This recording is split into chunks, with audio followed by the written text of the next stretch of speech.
uma oportunidade de dizer alguma coisa que eu acho que nunca disse.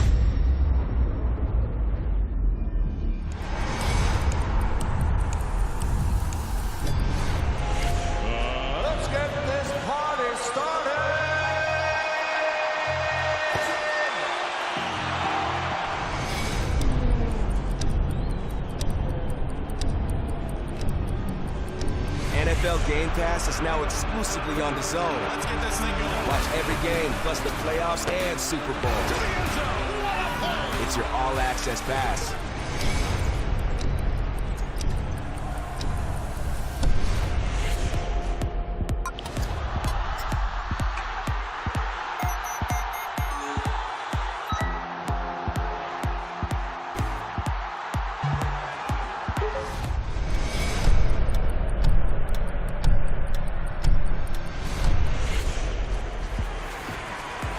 That's how you fight a southpaw. Well on his way to coming back. Katie Taylor does it again. Look at the emotion.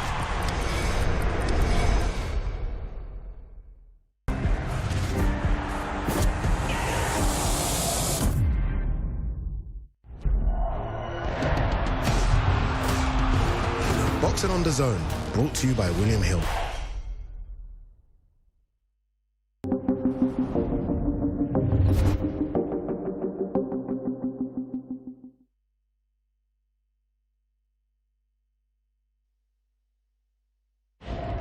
Ladies and gentlemen, good evening and welcome. From the four corners of the world, to the four corners of this ring, the fight starts now! Switch gloves. How do you like it?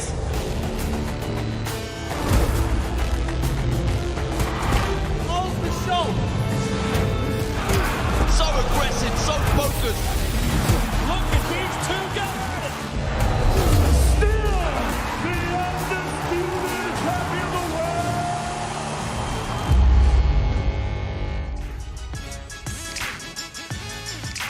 Hello and welcome to Before the Bell at Resorts World Birmingham as we build towards the European middleweight title clash between Tyler Denny and Felix Cash. On June 22nd in Birmingham, for me, one of the cards of the year top to bottom. Felix Cash challenges for the European middleweight title against local lad Tyler Denny. I'm going to finish him and give him a beat down. I don't think he's for anyone like me. I think he's in for a shock. An unbelievable welterweight matchup. Conor Walker takes on Lewis Crocker. I'm a horrible piece of work. I'm a horrible man to be in the ring with, so I'm here to ruin the party. I'm too big, too strong, too smart, too fast. This guy would have to kill me to win this fight. And don't forget as well, Shannon Ryan goes for the British and Commonwealth Championships against Emma Dolan. You know, Emma and I will be the first females to fight for the British title, and you know, this will go down in history. Huge night in the Midlands, June 22nd.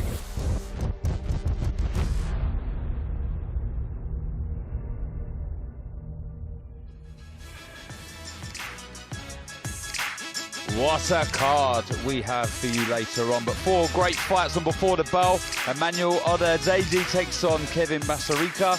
Muhammad Ali against Frenchman Kelvin Majid. And the Spider, Ibrahim Suleiman versus Jesus Gonzalez.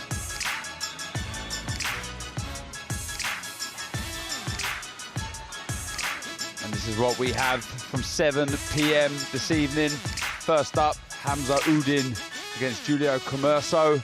And then the inaugural British title, super flyweight title, Shannon Ryan versus Emma Dolan. The exciting Cameron Vong versus Jeff Ofori. Then this is an absolute cracker. Lewis Crocker versus Conor Walker. And then the European middleweight title, my old title, Tyler Denny versus Felix Cash.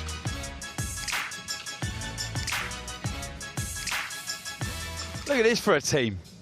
Look at this, we've had to sit back there. They should have done it in height order. We're going to have to swap, aren't we? Why? I'm a bit taller than you, half an inch or something. You Come think you're on. taller than me? Well, look, you can hear the voice. My trusted sidekick, former super featherweight champion Barry Jones, and unified super bantamweight champion Ellie Scottney. Ellie, as you're here and you're sat with us, which we're delighted to have you, by the way, I want to ask you about the inaugural British super flyweight title fight between Emma Dolan and Shannon Ryan. Give me your thoughts on that one. I think it's a great... The long version. The long version, here we go. Hold my breath. I think it's a great fight, you know, especially in the super fly division in the women's. You've got Chloe Watson fighting Maisie, and now you've got these two, Emma Dolan versus Shannon Ryan, and it's a real clash of styles. You know, I've spent a lot of times up Sheffield with Emma. I've been abroad with her, I've been to Turkey, been to the Europeans, so I know her very well.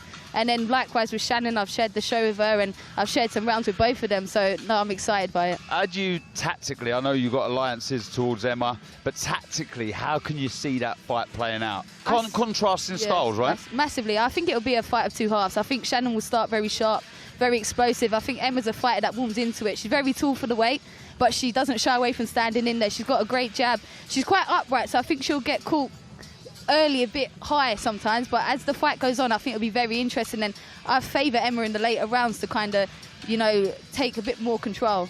Was you impressed with Shannon Ryan against Apocotsna last time? I think she needed that fight before heading into this. You know, it was a 10-rounder. She got cut.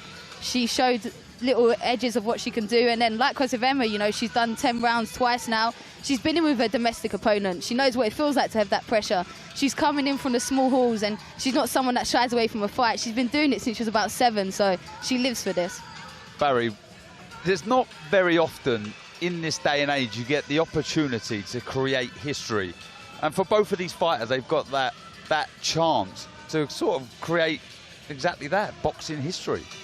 Yeah, no, I've been saying this all the time recently. It's, you know, being good at your sport is one thing. Coping with the pressure is what sets you apart from other good fighters. You know, we all got ability, but sometimes when you get to a higher level for things like this, for, you know, making history or British titles, European or world titles, as we've all been there, you know, coping with that pressure of expectation, just the nerves of, you know, getting close to achieving your lifetime ambition.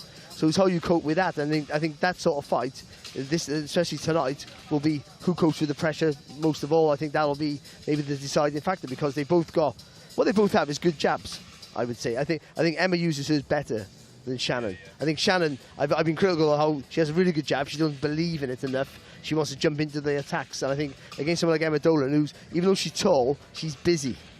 And I think that you have to remember that. Just think because Shannon's a more powerful fighter, looks stronger, that she might be the busier fighter of the two. Emma throws a lot of punches as well, so it's going to be with, you know, who can start fast, get comfortable, and then the pressure, as you all know, the pressure eases, doesn't it? When you have a first good round, that pressure, that weight of expectation on your shoulders just relaxes a little bit, and then you can go in the flow. And it's almost a double pot of gold for the winner here, because you know this, Ellie. Look, they're creating history. They've got the British title here, the inaugural British title, but it could soon be after, whether it be a fight or two, that they could themselves be challenging for world titles. Yeah, you've seen it in the women's boxing. It moves fast and it moves quick. But I do think the natural move would be the winner of Maisie Rose versus Chloe, which I believe is happening in September. So they're fights that, you know, I'm excited at, both as a spectator, like a boxing fan, and as a friend. So I think they know what's on the line, but this is their world title fight, and they both know that. What a fight it is. Cannot wait for that fight. Like we said, history beckons for the winner, the first British female to hold the title of the super flyweight division. Let's see how both fighters got on in camp.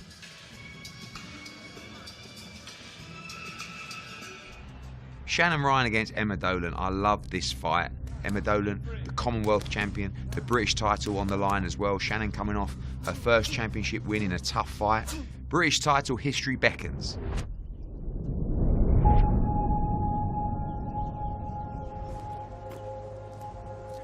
So we are in Bushy at Jab Boxing Gym, and we're counting down to June 22nd when Shannon Ryan becomes the new British and Commonwealth champion at super flyweight. From where I've come from till now, I just think it's a remarkable journey. From kickboxing to taekwondo to now boxing, and I always say I trusted the process, and I always was destined to be a boxer. That's low position now. Negative, no shot. Positive. Touch hip.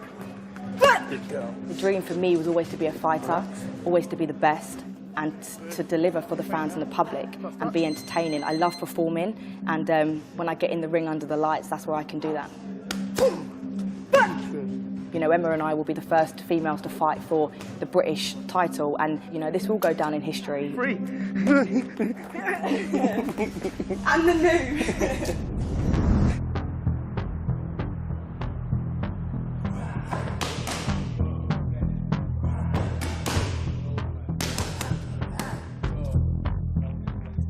Obviously, I've come from working on the small hall shows and grafting away behind the scenes.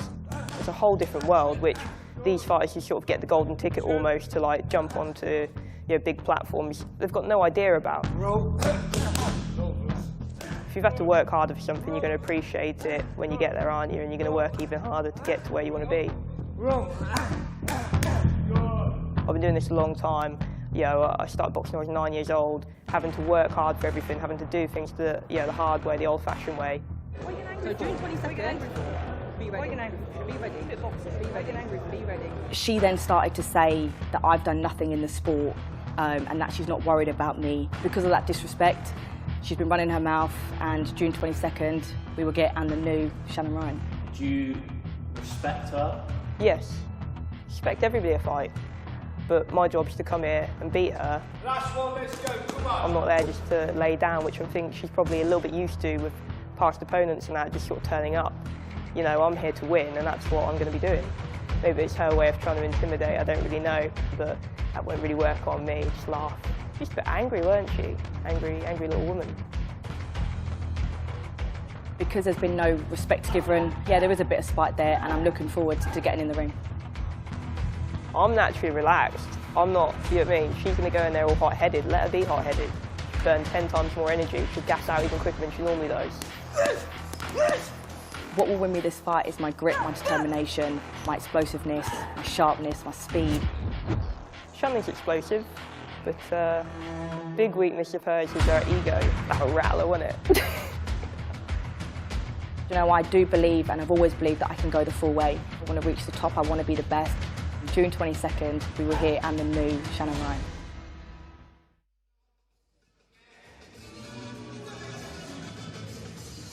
Whoa, bit of needle there, Ellie. We'd love to see it. I think, looking at that, I get the impression Shannon Ryan's just a little aggrieved, a little annoyed. She feels as if, I think, Emma's overlooking her slightly, perhaps, just saying she's not really been tested. This is a real big step up. Has she got under her skin, do you think? I think Emma has a tendency to be, she doesn't change her voice when she talks to you, so half the time as a friend, I don't know if she's joking. So she's one of them where you don't know what she's thinking, and that in a fight is dangerous, especially if you've never fought a domestic opponent. And I think Shannon's overlooking her a bit, so I think it could be a tendency, but I know what Emma's going in. She knows she's not only up against Shannon, she's up against, you know, the judges, and she's a away fighter, so I don't think it'll be a case of that. Prediction? An unbiased prediction. Unbiased prediction. Like I said before, it'll be a fight of two halves, and I think experience in this sort of situation, it's a hard fight. I can see the case for both, but I believe Emma has got the tools to do it, and yeah, go on, Baz, your turn. It's a cracking fight. I'm going to ask you about the main event, Barry. It's a fight I'm really looking for. You just got to be quiet. I've got a lot of splinters. just ignore him. No, he's digging. Barry does. Barry ignores me all the time. Barry, the main event. Like I said in the build-up there, I'm just going to drop it again. My old title. Just ignore him. My old title. But all jokes aside, it's a brilliant fight. Felix Cash been out the ring 18 months. Had so much promise when we see him stop Denzel Bentley in 3 rounds, and then a couple of tough fights, not looked great. Been out the ring, had some troubles outside of the ring. Whilst Tyler Denny has been boxing very well, achieving dreams, beat Matteo Signani out to win the title last time out, defending the title. Talk to me about the main event. Well, 2.5, 3 years ago, this is a mismatch. You wouldn't put Tyler Denny in with Felix Cash. I mean, you knew Tyler Denny would have a go, but just thought that, listen, Felix Cash is on his way to a world title. What he did to Denzel Bentley was fantastic. But like, his career has stalled, and dramatically stalled. Fighters who he's beaten have gone on to, to fight for world titles and do really well, even though in defeat. And then they've been beaten by someone else, and now they're going on. So like, he's been left behind. So all of a sudden now, this fight that he would be a massive favourite in, I think it's a hard ask for him. I mean, talent-wise, then it all goes in Felix Cash's favour. But Tyler Denny's made a career about proving that wrong. Well, fighters who had too much talent for him. Brad Ray, that was maybe a stepping stone for Tyler Denny. River Wilson Bent, that was a stepping. Tyler Denny was a stepping stone for him, and he just produces the goods time and time again. Ellie said about the female fight could be a fight at two halves. Could this potentially be a fight at two halves? Felix early, Tyler coming on strong. Yeah, maybe. I'm not quite sure. I don't think Denny starts slow. I don't think Cash takes a massive lead and Denny calls it back. I think Cash is going to struggle to find the target clean, not from the offset, but after a couple of rounds. I think Denny's got this weird thing where it reminds me of Nigel Benn. He doesn't box like Nigel Benn. He hasn't got the same power, but the way he gets Don't listen to him, Ellie. No, seriously, Denny gets really low, but that front leg's really straight, and he sits on the back foot, but he rolls with it as well, and that's what Nigel Benn used to do. He just didn't have the explosiveness of Nigel Bennett. No. And one's a southpaw, right? but the way the foot goes out, the way he leans over, the way he leans over the back, it's going to be really hard for Cash to get that fluency in his work that he normally gets. Do you think Felix? You talk about that form that he had, the promise that he had in the early stages of his career. Do you think he can find that form again, Felix? I don't think. Or has too much time passed? No, I don't think so. I don't think ability. It depends if what the time has gone. If you've got injuries and that restricts your training or your ability of your movement, then maybe so. But if it's not, I don't think ability ever loses you. But desire and will, and also boxing can, the business of boxing can eat away at you, and sometimes that bitterness can just distract from your goals, you know what I mean, and your ambition to want to just push through the fire at times. I don't know. I'm not saying that's the case, but either way, the stop-start he's had, and certainly the void he's had in his career for the last 2 years or whatever it's been, is no help for him at all. Well, an intriguing fight, as I say, for my old title, the European middleweight title. Let's see how the guys have got on in preparations for this huge fight.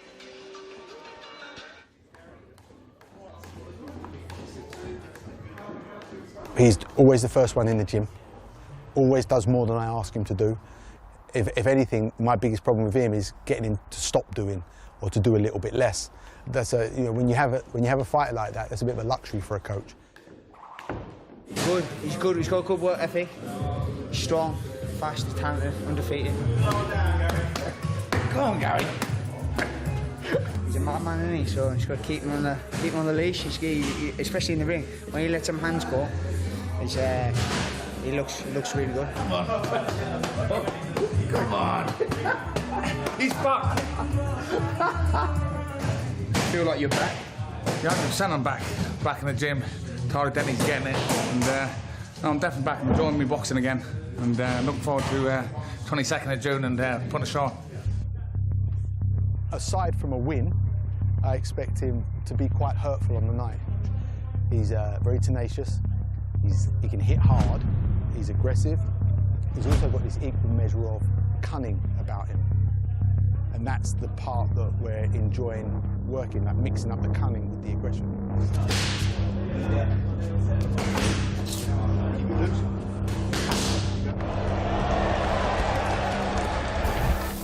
He doesn't look like a fighter that's been out of the ring for 15 months. He looks like a fighter that's active because the quality of work that he's been executing on a daily basis is high enough.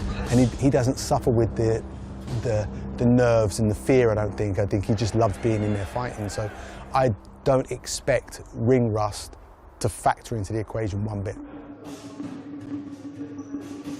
He's not fought for about 18 months, I think, and in that 18 months I've just keep building, and I feel like I've surpassed him now. Maybe not 18 months ago, but now I've had some good wins, confidence is built, fitness is built, the engine's there. I think it's going to be a scrap, to be honest. I'm up for a scrap. I'm ready to test his art, see how much he wants it, because I know I want it, but does he? We'll see. I'm going to put him to the test. I've got a big family, big goals, big bills to pay, do you know what I mean? I have to win, man. I refuse to lose. What's in the way of, do you believe? my future really in the boxing game. You know, my plans and my dream to get my hand on the world title. I'm going to finish him. That's where I break his heart when he starts landing on me, and I'm still there after so many rounds, and he's going to think, what have I got myself into here? Tyler, mate, I hope camp's going well for you. We ain't got long to go. But I'm afraid, mate, you've come up against the wrong dance partner for this one. He's going to come with it. I'm going to stick with him and give him a beat down. And still, 100%. I don't think he's for anyone like me, and I think he's in for a shock. What a fight, what a main event that is later on this evening, live on DAZN. We've got a little treat for you now. Our reporter for the evening, Jamie Ward, is alongside your promoter, Eddie Hearn. Thanks very much for the plug, Darren. Just wait to see how many times you can mention that you won the European middleweight title tonight. Great to be joined ringside by promoter Eddie Hearn. Eddie, look, when all the attention's on the big shows, we've got to also remember about building the future. When you look at the young stars taking centre stage here on Before the Bell, Emmanuel Diazza as well, Muhammad Ali, Ibrahim Spider Sulaiman. This is their opportunity. What do you want to see from them tonight? I want to see excitement. You know, as we saw with Hamza Uddin, you look at his professional debut, I was captivated by that. The audience were as well. And what it's given him is a main card slot, right? And this is just the brutal reality of boxing. If you don't perform, you go back in the queue. If you do perform, you go to the front of the queue. And that's how the sport works. Once you start captivating the audience here, at home, around the world on DAZN, people want to see you again and again. You've got to be excited, and you've got to burst through the levels when they're below you. You know what I'm saying? Most of these guys starting out their professional careers are levels above their opposition. I don't want to see you struggle. I don't want to see you box off the jab for 6 rounds. I want to see you go out and show that you're levels above. Excite the fans around the world, and that's what the Before the Bell section's around.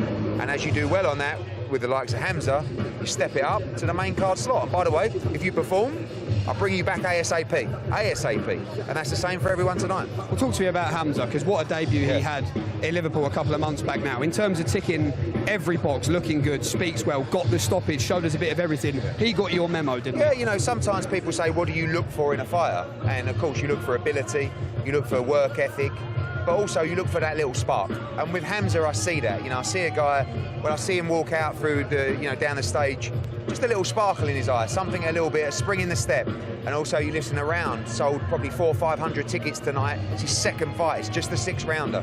But also the willingness from the team to step up and move aggressively. So the way that he fights, you know, sometimes that style can unravel a little bit as you go through the levels, or maybe not. And, you know, I hate comparing fighters and performances, but let's do it anyway. He reminded me a little bit of a young Naz. You know, the way that the movement was there, you know, throwing those bolo shots out of range, and, you know, the spring in the step and the excitement. And people like that excite me as well, and I want to be part of that journey. Do you expect much of the same from him tonight? Yeah, do you know he's got a tough fight tonight? It's been virtually impossible to find Hamza Uddin opposition after that debut. The guy that he fought rarely gets hurt. He got knocked out in the fight. And down there's very little liquidity in the division anyway. So he's actually fighting a guy up at about 118 pounds, you know, more towards the bantamweight limit. And so it's going to be harder for him to get him out there, but he didn't care. He stepped straight in, and for me, someone like Hamza Uddin, because of that liquidity in the division, you're going to see him moving much faster. Probably only 2 or 3 fights before he starts going into 10-round English title, British title eliminators. I think the kid's the real deal. Yeah, Hamza in there with Julio Commerso, who Eddie was alluding to there. He took Muhammad Ali, who's also on Before the Bell, 6 rounds last year, and history beckons as well tonight. And I know you've been a massive part of women's boxing, Eddie, and the progression that we've seen over the last few years. This is an important night for boxing, and a very important night in the lives and careers of Shannon Ryan and Emma Dolan as well. Yeah, and now what you're seeing is, of course, we've seen the commercial rise of women's boxing.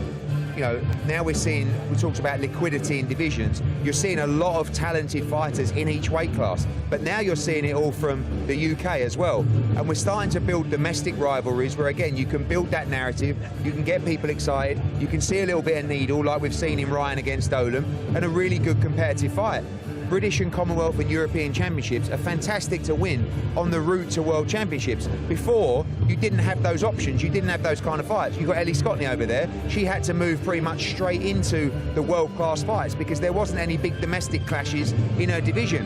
Now you're seeing, that division down at flyweight, super flyweight. You've got Maisie Rose, Chloe Watson coming up, hopefully. Maisie's out in a couple of weeks' time. You've got Dolan against Ryan tonight. You've got, and then at world level, you've got other, Ellie's there, of course. You've got Ramla Ali fighting for the world championship at super bantamweight, could be unification. So really exciting to see those domestic clashes building. And that's a tough fight for both tonight, and so it should be. And of course, we wish Jordan Flynn all the very best in his recovery from injury. It was a bit of a sickener, wasn't it, to lose that fight for the second time. But here we go. In steps Jeff Ofori. We saw what he did to Callum French last year, who of course is a former teammate at Berkeley of Cameron Vong, so perhaps a quest for vengeance in the air. But he said at the press conference, look, I'm no stepping stone. No, he's not. I mean, we saw him break the hearts of the Geordie fans in Newcastle when he beat another one of our prospects, Callum French. He's relentless. He's quite awkward as well. And, sometimes when you've been building up for an opponent and that changes, a week before the fight, it's difficult to get the mind right to prepare for a different style, a different kind of challenge.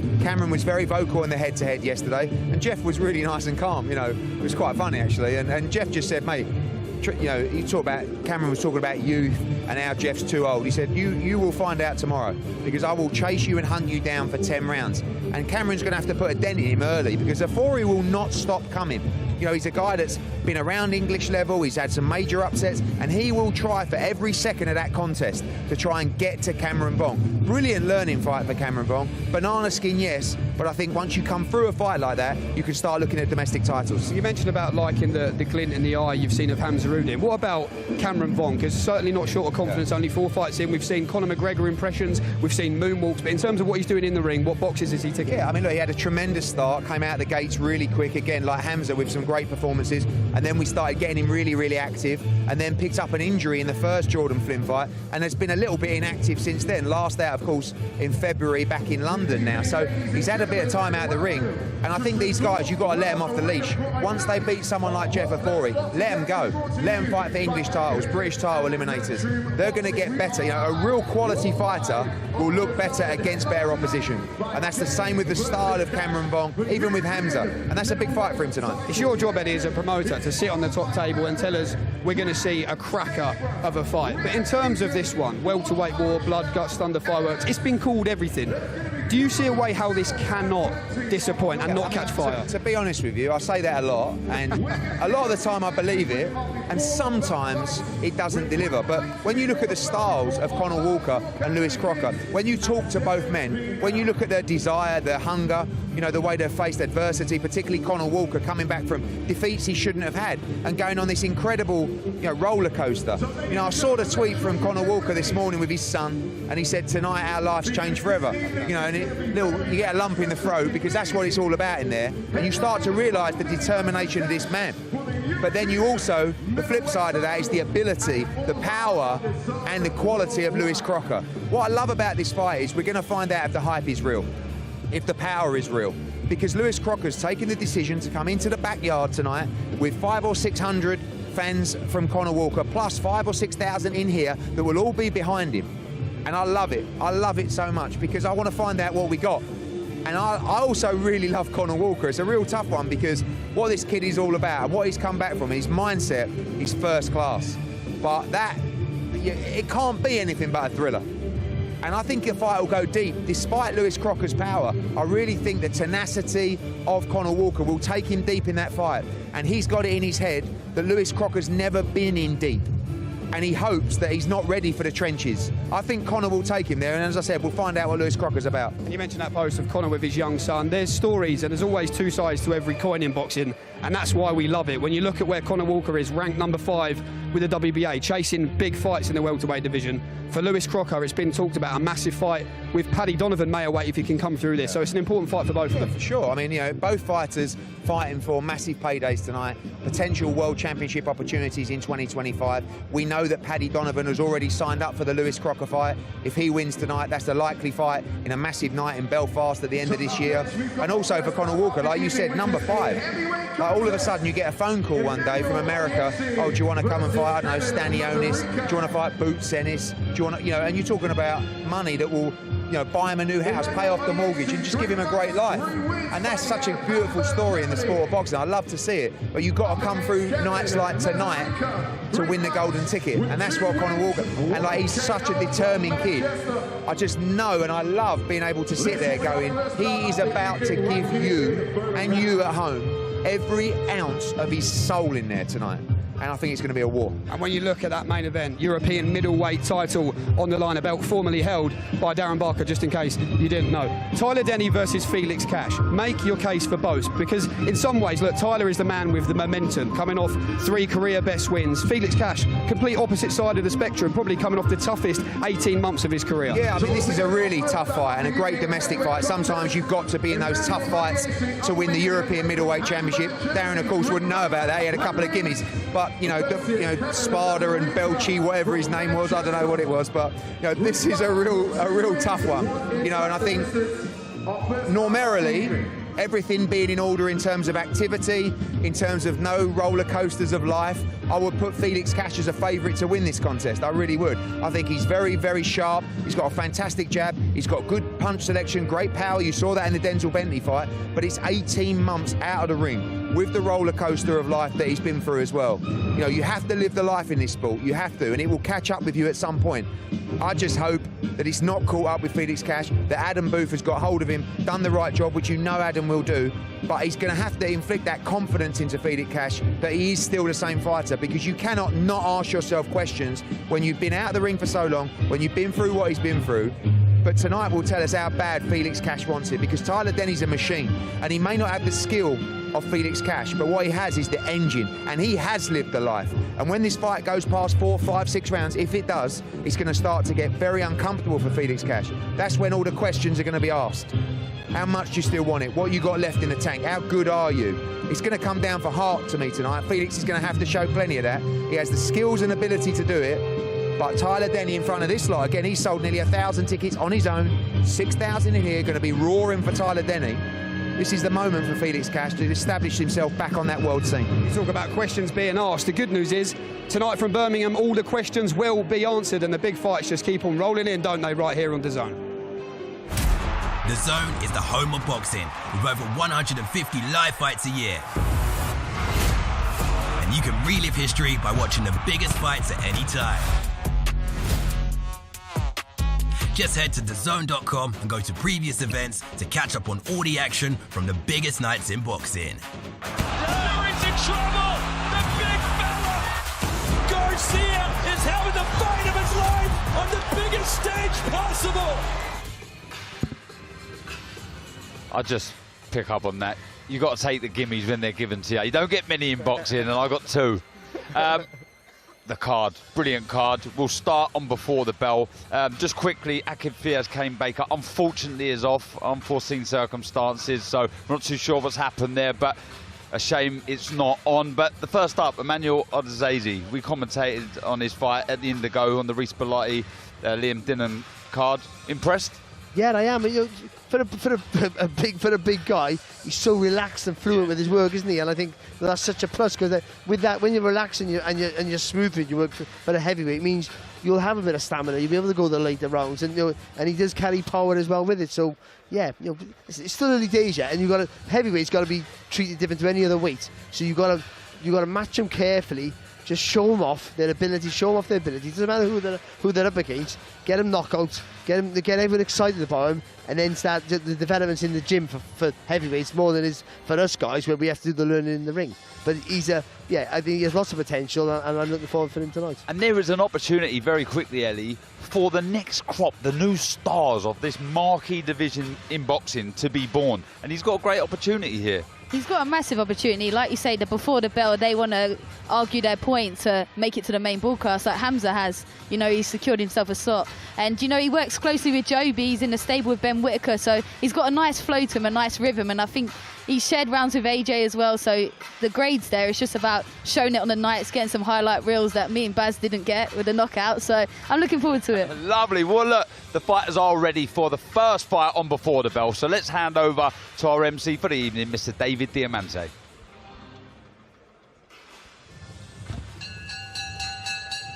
Ladies and gentlemen, good evening and welcome to the Resorts World Arena here in Birmingham, England. We are live on DAZN for a big night of world-class professional boxing. We begin tonight with a 4-round heavyweight contest set to make his ring walk, Kevin Mazarica.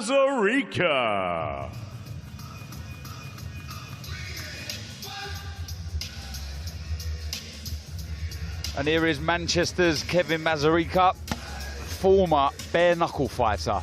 Why on earth anyone would do that is beyond me, but fair play to Mazarica.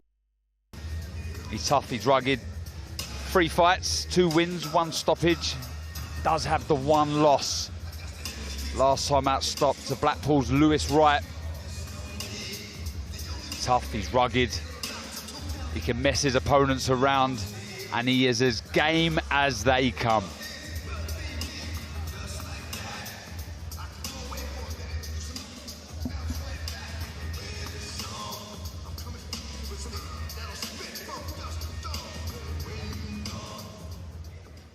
And now entering the arena, the undefeated Emmanuel Odiaza.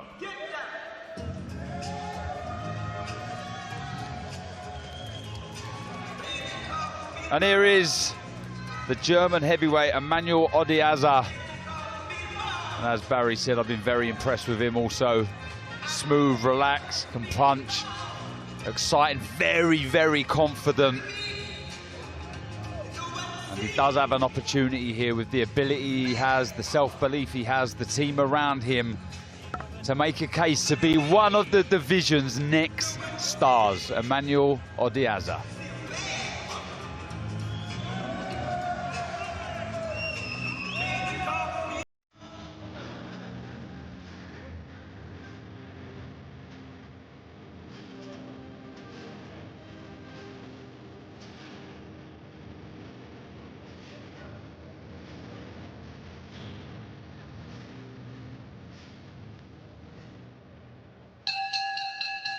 Ladies and gentlemen, once again, good evening and welcome to Birmingham, England. We are live on DAZN for a big night of world-class professional boxing. It's all being brought to you courtesy of Mr. Eddie Hearn of Matchroom Boxing. We're sponsored tonight by Betfred, Stagefront, Everlast, Riyadh Season, Forged Irish Stout, and Drip.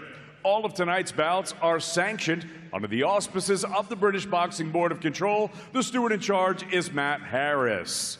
Introducing your third man in the ring at the sound of the bell, from Birmingham, scoring referee Christopher Dean. And now, ladies and gentlemen, 4 rounds of boxing scheduled in the heavyweight division.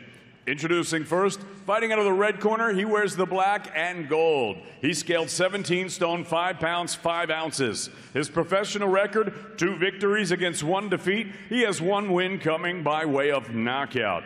Fighting out of Manchester, England, please welcome Kevin BBK Mazarica. And his opponent across the ring, fighting out of the blue corner. He wears the gray trunks with the white trim. He scaled 18 stone, 2 pounds, 4 ounces. His young professional record thus far perfect, 3 fights, 3 victories, and 2 of his 3 wins coming by way of knockout. He fights out of Heidelberg, Germany by way of Wolverhampton. Please welcome Emmanuel Odiaza.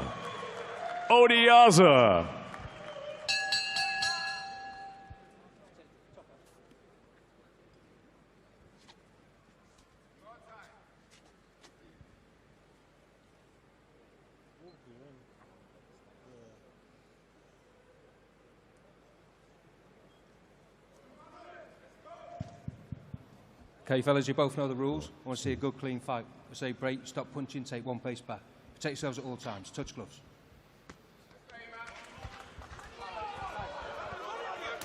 Well, here we go.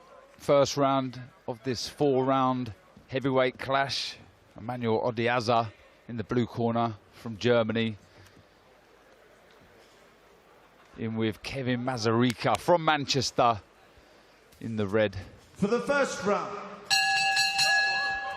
Mazarica charging to centre ring against the calm, relaxed, loose Odiaza, who's seen, as Barry said, box nicely on front foot and back foot. Straight away on the front foot, get behind a nice sharp lead jab, Ellie. Yeah, he's always had a nice flow to him, you know. He kind of toys with the jab to kind of draw something off. But he's been a bit negative on the back foot for now, so he's got to find the openings as they come. There was no disrespect to bare knuckle boxing in the build-up. I just can't understand. You said it, no, Darren. Own it. So why said it, anyone would want to get hit bare fist. Well, people say that about boxers as well, wouldn't they? You know, well, boxers of your ilk. Me and Eddie never got touched. Our faces say otherwise, Barry. I'm sorry. Odiaza weighed 254.3 pounds at yesterday's weigh-in. Mazarica 243.5. Doesn't look a great deal between them. The taller out the two, Odiaza. Trying to get closer, isn't he, Mazarica? But charging forward is not the right move. You got to get close behind the punches or feints or something. Walking forward. Yeah, in theory, he's going to take something on the way in, isn't he? That's the shot.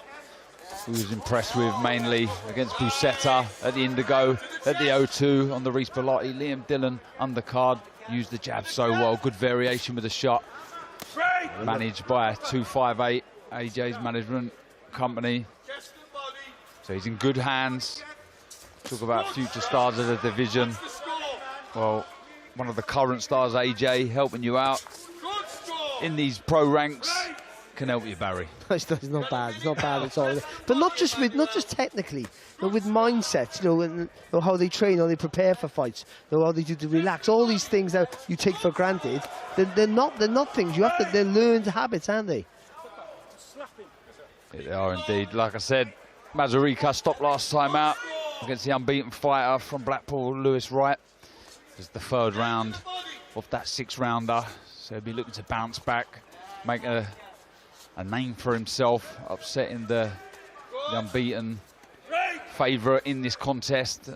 Like I say, he's a little unorthodox. He switches quite regularly. He's happy to move on the back foot and stay out of trouble. Yeah, Odiaza's just not really committing to that jab yet. I don't know why. Because he's got the range for it, and he's in the right position. He's taking the centre of the ring. We maybe just get a little feint like that, and then commit to the jab. Done some brilliant work in the gym. Odiaza sparred with the who's who: Fury, AJ Usyk, Wilder, White, Chisora, Cabial. Invaluable rounds.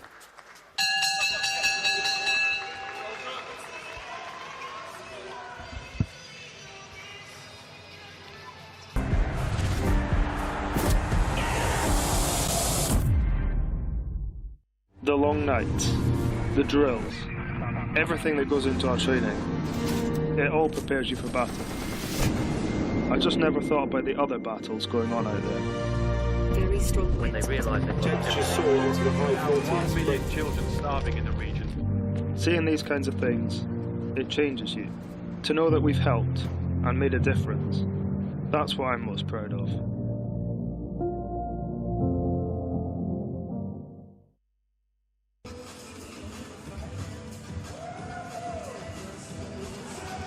Good composed opening round from Emmanuel Odiaza.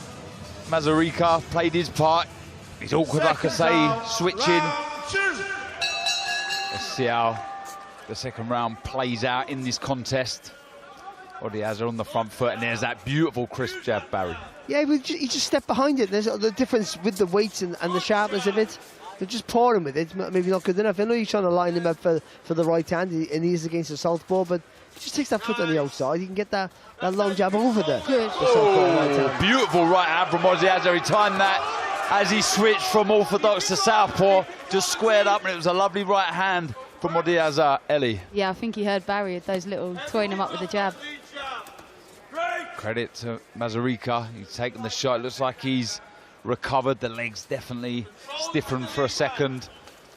But it's got to be careful. I mean, we've talked about this a lot, Barry, in commentary, when fighters do switch, come in square. You've got to be very careful. You've got to be subtle when you do it. Yeah, I'm not really a fan of it. People can do it really well, and the ones who do it well, you know, they're fantastic at it. But for the most part, it's just a dangerous thing to do. He's starting to turn the screw a bit here, Ellie, isn't he, Odiaza? Yeah, all his success was coming when he goes from length and then he finds the shot, like that body shot. It was all set up from the long jab. Yeah, good variation, tapping upstairs with the left hook, dropping the left to the body. Looking composed, looking strong, leaning on now.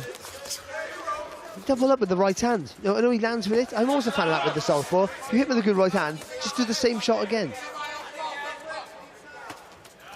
It's varying up. That right hand now hooking with the shot round the left hand of Mazarica.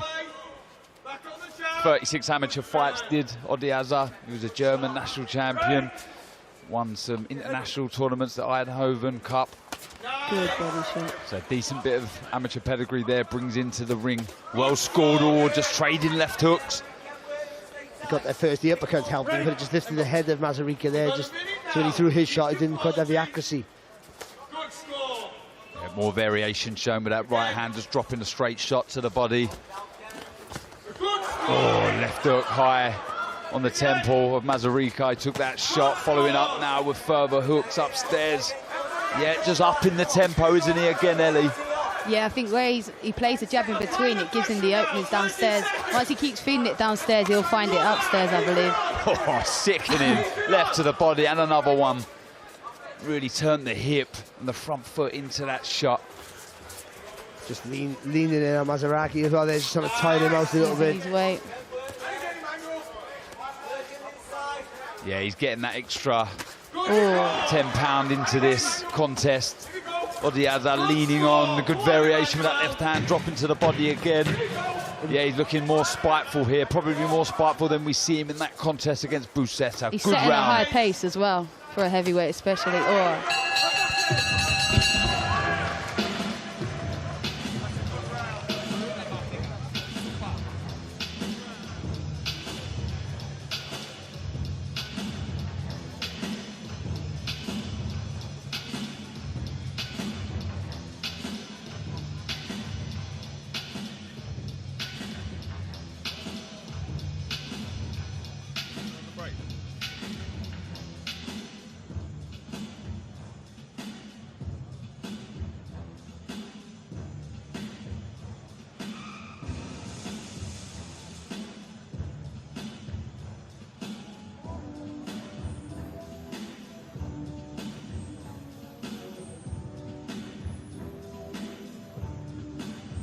Corners, 10 seconds.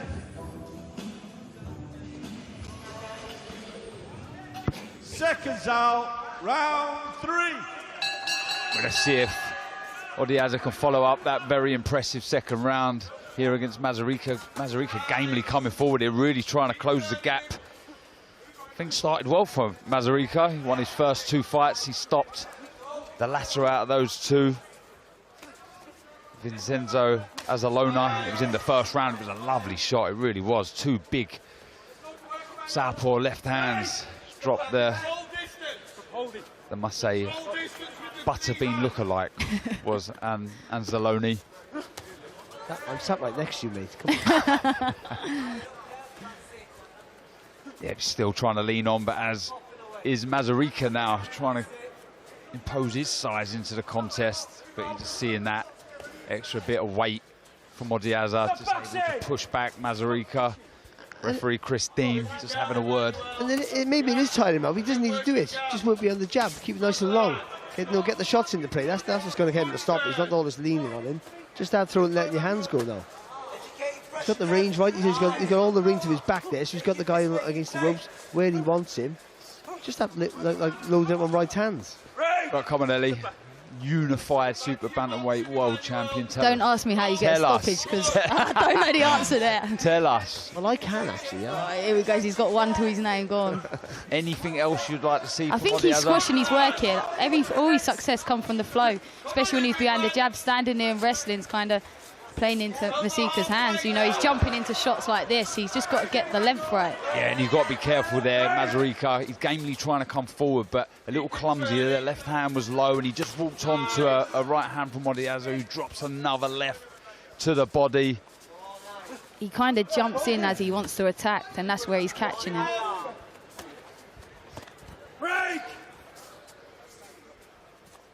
But rather than get too close, you know, behind the punches here, Odiaza, just maintain that distance. Just turn from the hips and the shoulders. So punch right through the target. Keep it long. Force him to come at you, but push him back with the shots. That jab, he can't be a range fighter. That's got to be a solid shot, like a ramrod left hand. And every time you throw it, make him feel it. We spent quite a few weeks in Saudi, haven't we, commentating on some of the big stars in the heavyweight division, and one thing that they all do well is what you've just said there. They throw a jab, but they throw it with authority. They really do. AJ Dubois, Bergovic, though he lost. It's a power shot. Dang, of course it is, yeah. For the heavyweight, a good jab is a power shot for them. Oh, big left hook. He took that well, Mazarica. The legs do look a little unsteady, though. I must say, it was a beautiful shot. Again, it was high on top of the head. Ellie Scotney asking for the uppercut, as is Barry Jones. Can he find the shot? The guard is wide of Mazarica. He stumbles back to the red corner, and a nice, calm, casual strut back to the blue corner from Odiaza. It was a good round.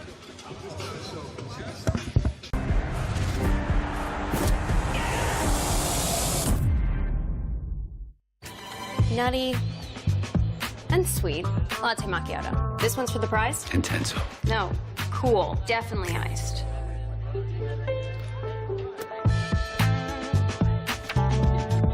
Sweet. Bye! Nespresso. What else?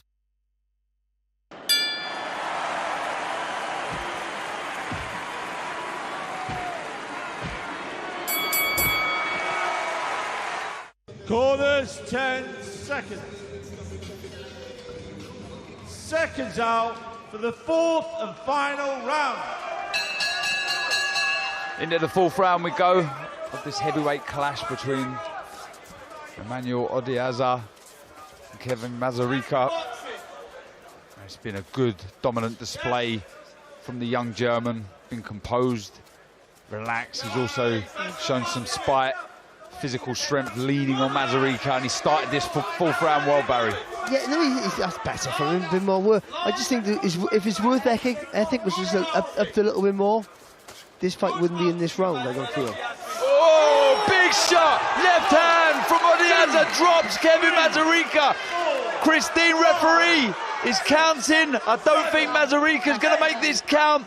What a shot, what a victory, what a fourth round for the young German Emmanuel Odiaza, Barry. And he's thrown that going backwards. He was on the balls of his feet, and he was being busy. He was letting his hands go, and he just whipped that left hook across. As Mazarica came forward, he whipped that left hook across, and he was done, Ellie. He was finito. Like you say, he was catching.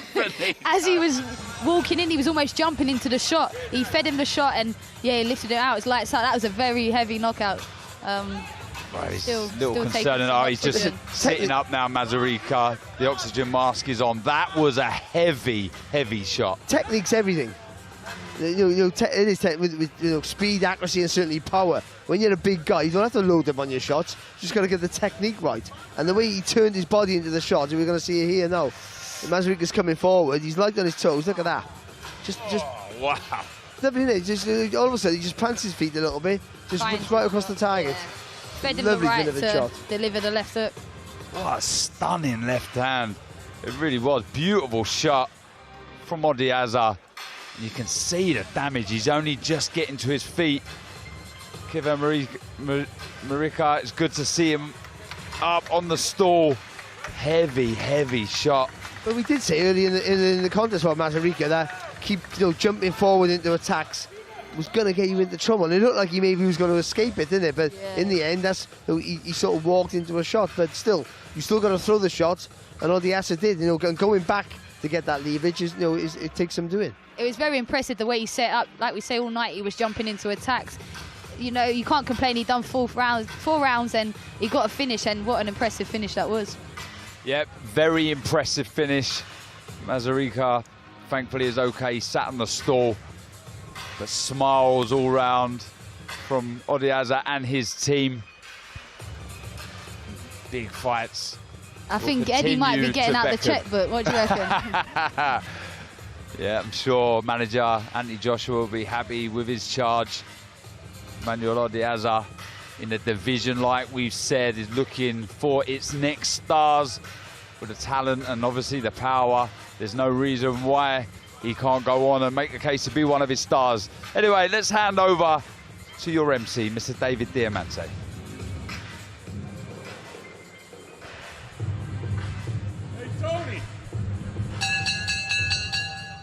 Referee Christopher Dean calls a halt to this contest. He reaches the count of 10 at 45 seconds of the fourth and final round, declaring your winner by knockout. He's still undefeated, Emmanuel Odiaza.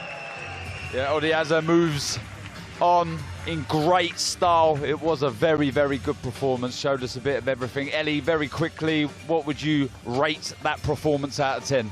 I think especially the way he delivered the shot at the end. We see it all night, jumping into range and fed him the right hand to deliver the left hook. So he got the rounds in. He looked well, things he can work on, but at the end of the day, that's all she wrote. Out of 10. Oh, you put me on the spot now.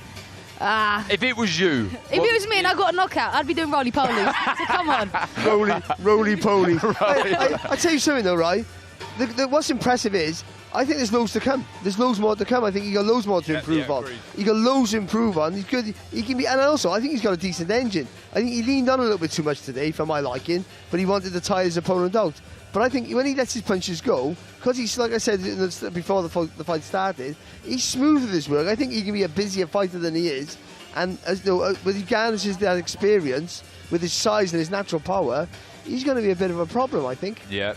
And the fact he can walk over the top rope like that. With such we can walk over the you go under the bottom.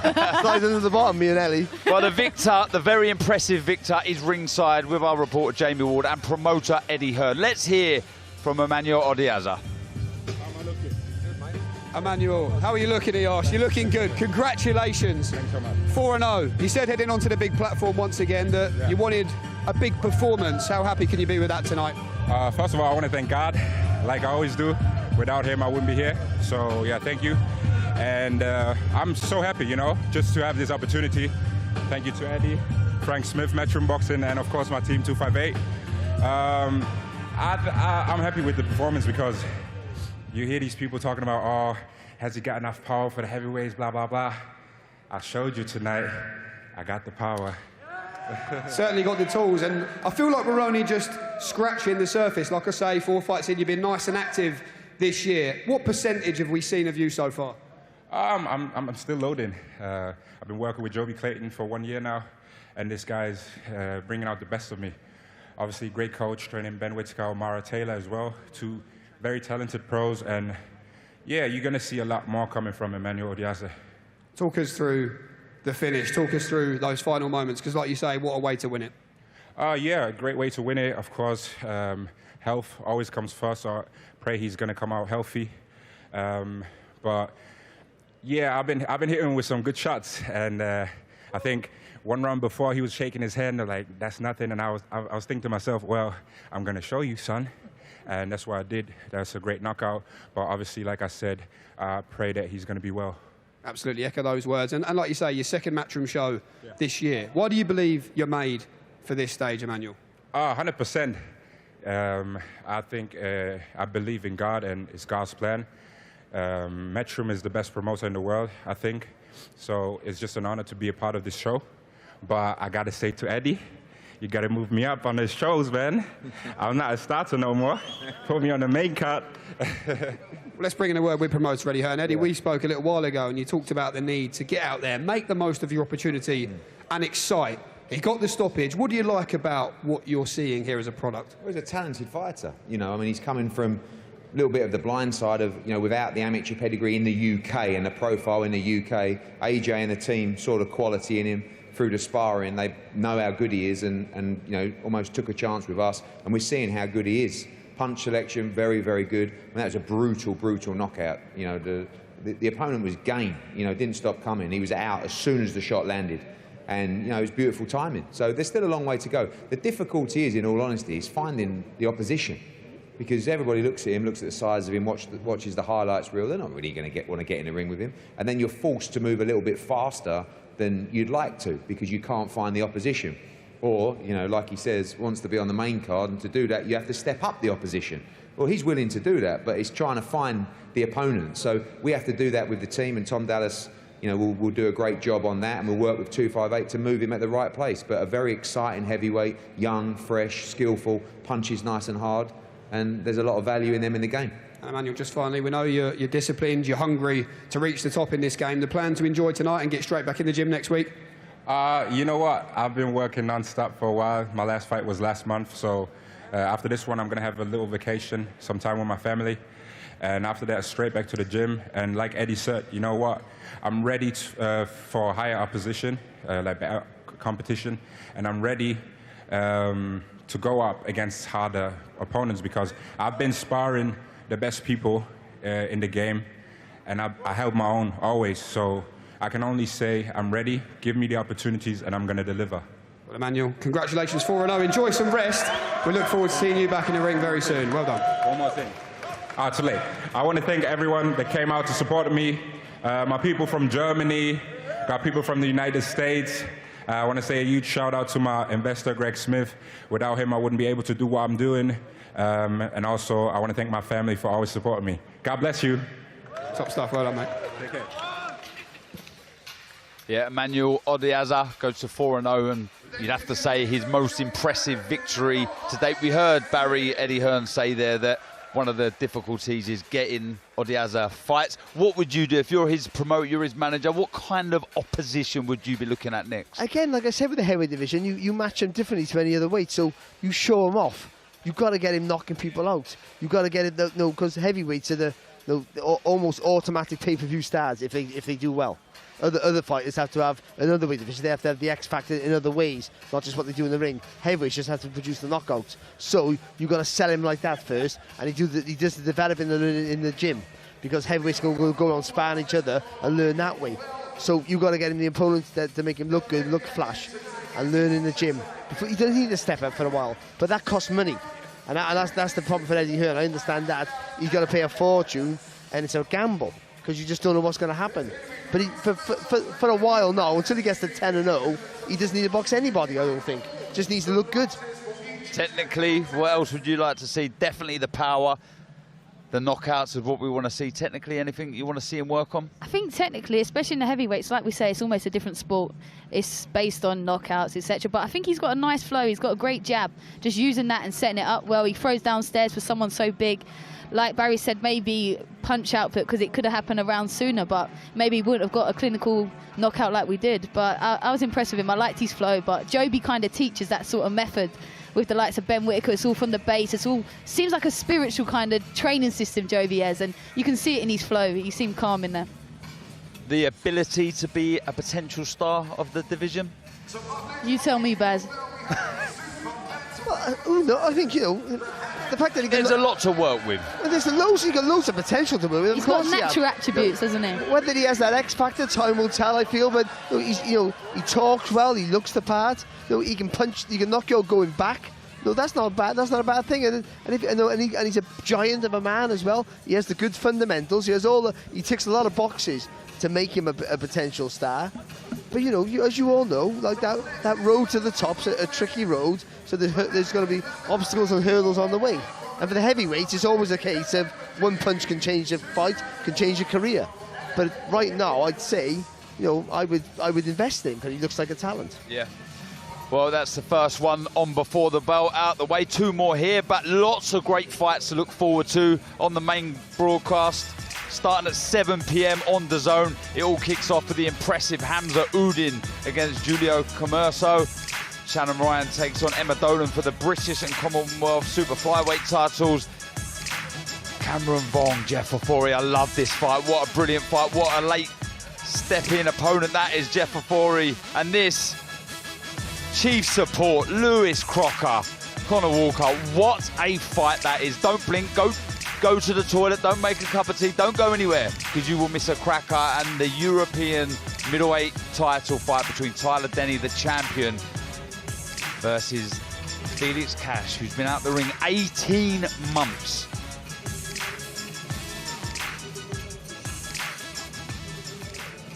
Yes, brilliant card. We've got a bit of everything, I feel. You know, you've got the young talent on before the bell, future stars potentially of the marquee division, the history fight that we've spoken about. I just want to quickly, and this is me selfishly wanting to talk about this fight because I love the fight, is the chief support before we go back to the main event. Lewis Crocker versus Conor Walker. How can that not be fireworks, Barry?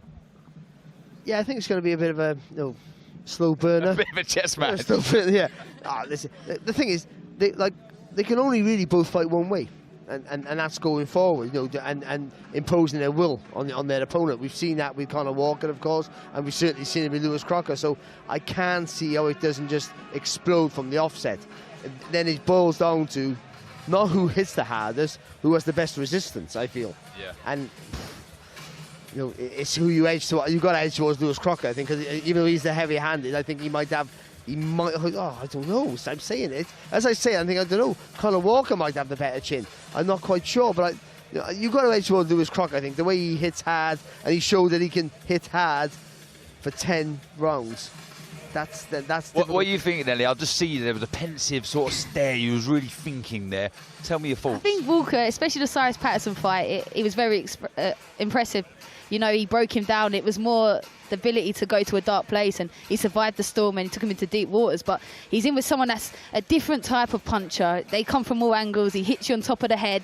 He's nasty. He takes shots on the gloves. He doesn't really take anything too clean, Crocker. And I just think that power, Walker has only one way of coming, and that is coming forward. And if you're walking onto that sort of shots, how long can you take them for? That's what I'm saying. Who has to adjust here?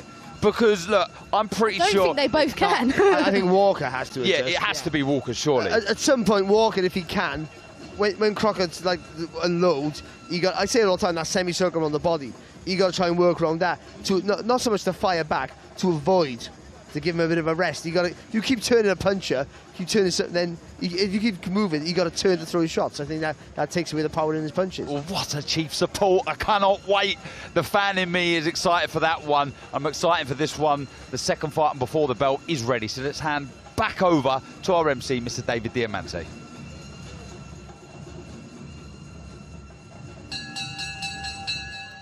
Ladies and gentlemen, from Birmingham, England, live on DAZN, we are set to go with a 6-round super bantamweight contest. Set to make his ring walk, please welcome Kelvin, the Magic Majid.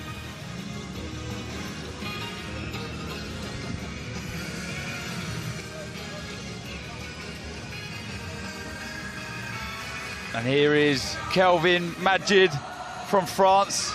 He's borrowed Barry Jones's hat for the ring walk. He's from Elancourt, France, just over 30 kilometres away from the capital, Paris.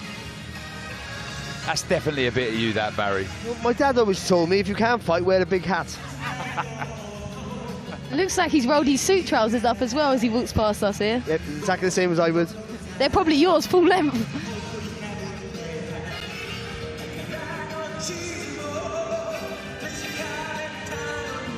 Yep, not your usual boxing ring attire, but here is France's Kelvin Majid. I feel like we're waiting for a magic trick to come out of his hat or something.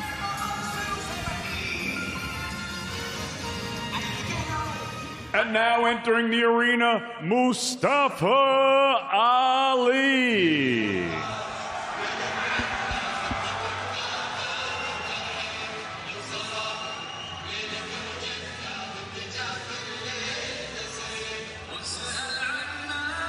Yep, and here is the youngster from Leicester, the very popular Muhammad Ali. Just looking to my left, plenty of support for Ali. And the way he fights, you can understand why. Very exciting, quick hands, quick feet. If he gets a sniff of an inside the distance victory, he will go for it. One of the most, or the most famous fighting name in boxing ever, Muhammad Ali. No pressure there at all. Looking forward to this one, the 5th fight of young Muhammad Ali.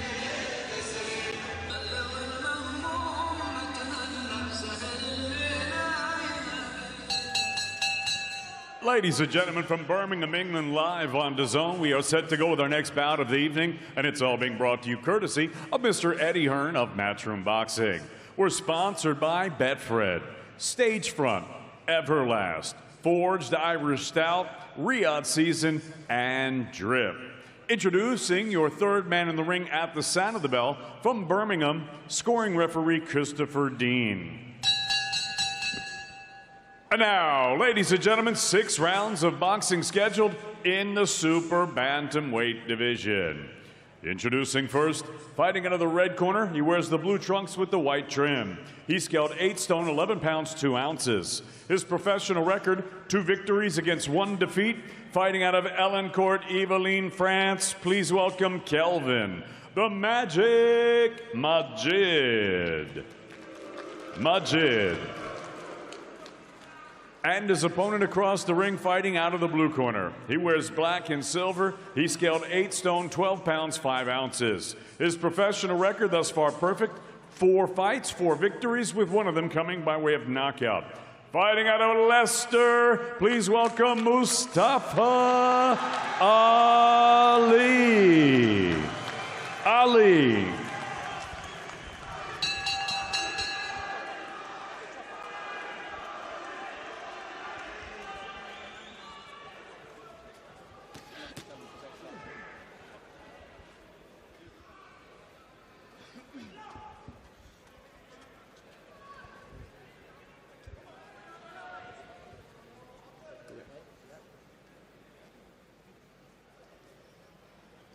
Okay, fellas, you both know the rules. I want to see a good, clean fight. Say break, stop punching, take 1 pace back. Protect yourselves at all times. Touch gloves. Second fight here on Before the Bell. Muhammad Ali in the blue corner versus Kelvin Majid of France in the red corner. For the first round. First fight of 2024. The young Muhammad Ali, and he's getting straight down to work, Barry. You know what's impressive about Ali is when he's aggressive, he never shortens the distance. He always punches nice and long. And he has that reach advantage, but he never gives it away. He always keeps it nice. Look at that, so you can't fire back. Razor sharp, Ellie, at the start of this first round. Yeah, he's wasted no time. It's his first fight under collar as well, so I was interested to see how he'd get on. But like you say, he's gone straight over and took it to him, and beautiful uppercut. Beautiful left uppercut from Muhammad Ali, and like you say, new team with Ankrolla now in safe hands with the former world champion. Good variation with the body. But see how he touched them through the body shots? Because he's already hurt him and made him feel the power straight away. He has the luxury now that he can take his time a little bit now, because every time he goes to throw a shot, imagine he's looking just to cover first. That's his first thought. Cover up. I felt the power. I can't take another shot. Well, the last fight was against Julio Commerso, who Hamza Udin is fighting later on this evening live on our broadcast, first on at 7 p.m.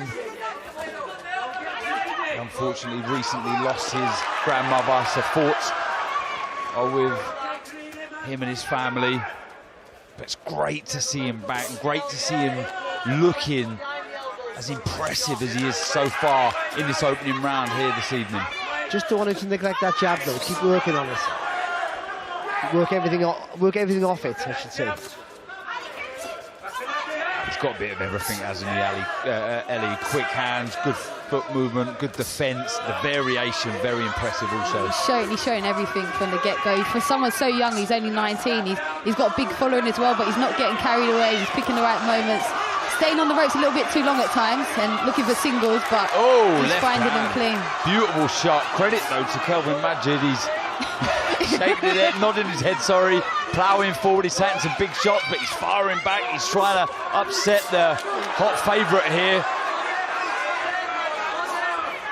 He means business, Majid. And he's got a good chin as well. He's taking the shots, but he's feeling them as well. There's no bones about that. It's just about Ali, though, just not getting carried away, not falling when he smiles. Just don't play off that, just do your work. Yeah, temperament, very important here. Has to stay switched on, Ali. If he's got a bit busier behind the jab, he's letting him just walk onto him and throw singles. Yeah, Gamely coming forward, Majid. He took some very big shots at the start of this first round, but he's closing the gap. He's the aggressor. He's on the front foot, trying to back Ali into this blue corner. Good chopping left hand there from Ali. I tried it again, but missed it. Right, it's safe to say young Muhammad Ali is in a fight here.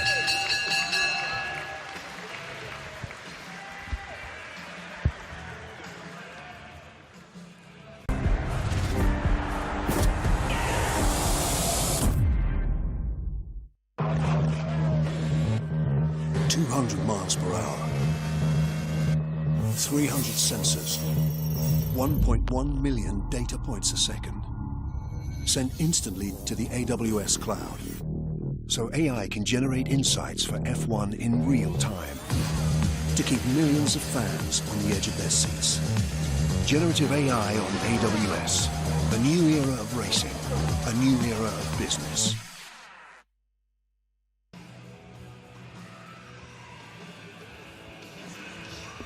Corners 10 seconds.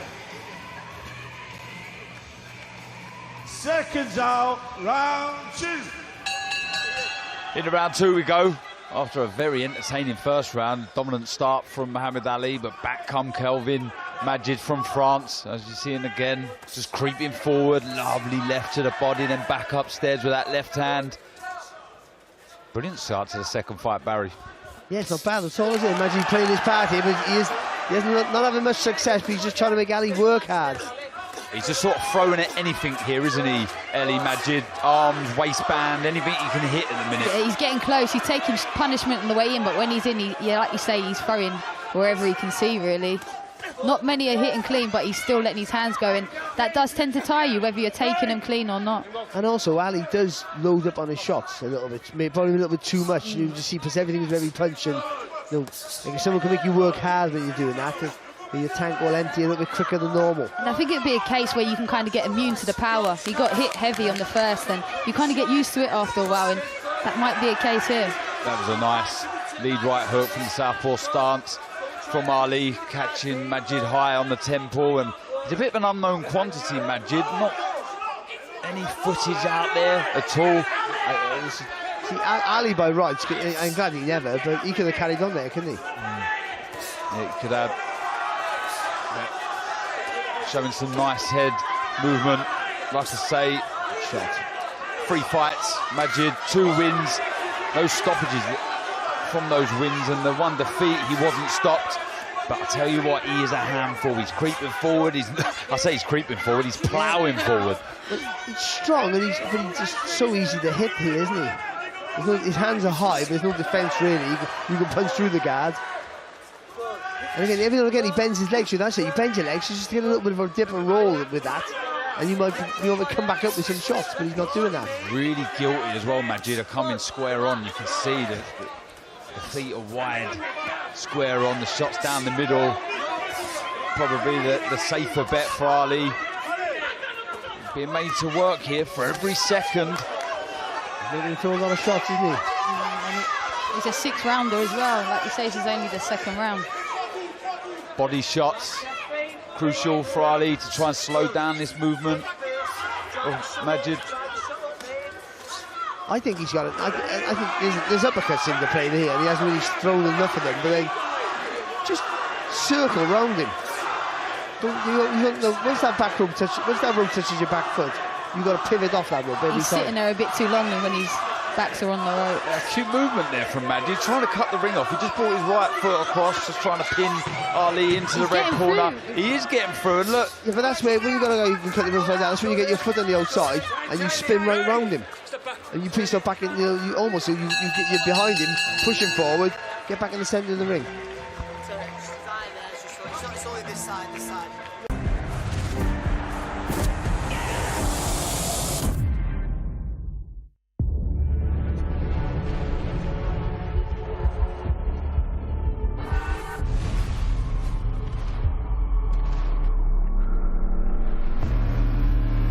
Dynamic air suspension, all-wheel steering, configurable terrain response, effortless in the extreme.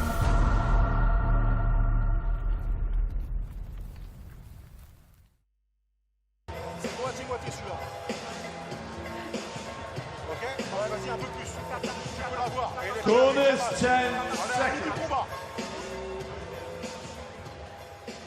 Seconds out, round 3. We have a good fight here at the Resorts World in Birmingham. Second fight on before the bell.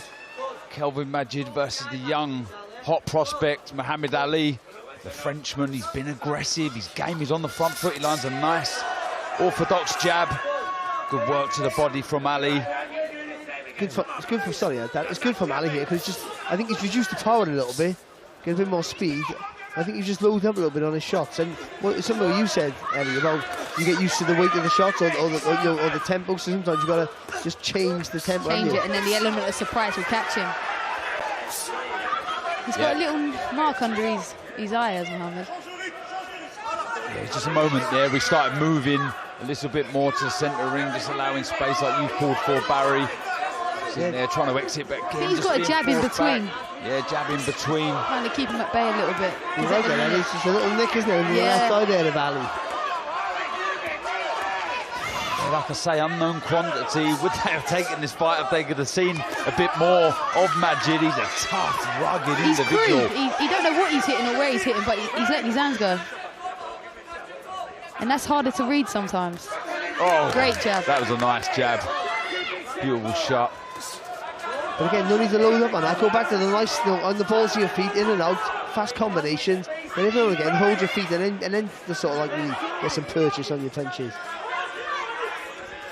He beat Sean Jackson on his debut over 4 rounds. Back last March. He took on Brian Castro in London's Wembley Arena, cruising to victory after that. It's about now momentum, about being busy. Smack just coming out the shots of Muhammad Ali, that's better. Still loading up with big hooks. You know, Majid's making him fight his fight now. Yeah. So he's having to set his feet. He looks physically tired in there, and you can see it on him. I don't think he was expecting as much pressure from Majid. Ploughing forward, landing 2 good right uppercuts.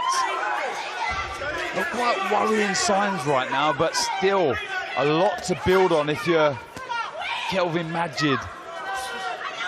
He seems very confident. And he's looking comfortable at the 2 of there with the pace he's setting. He's just not accurate enough though, is he? That's the problem. The big thing here, if you hear the noise of the fans of Muhammad Ali as he made the ring walk, they're not as vocal as they was.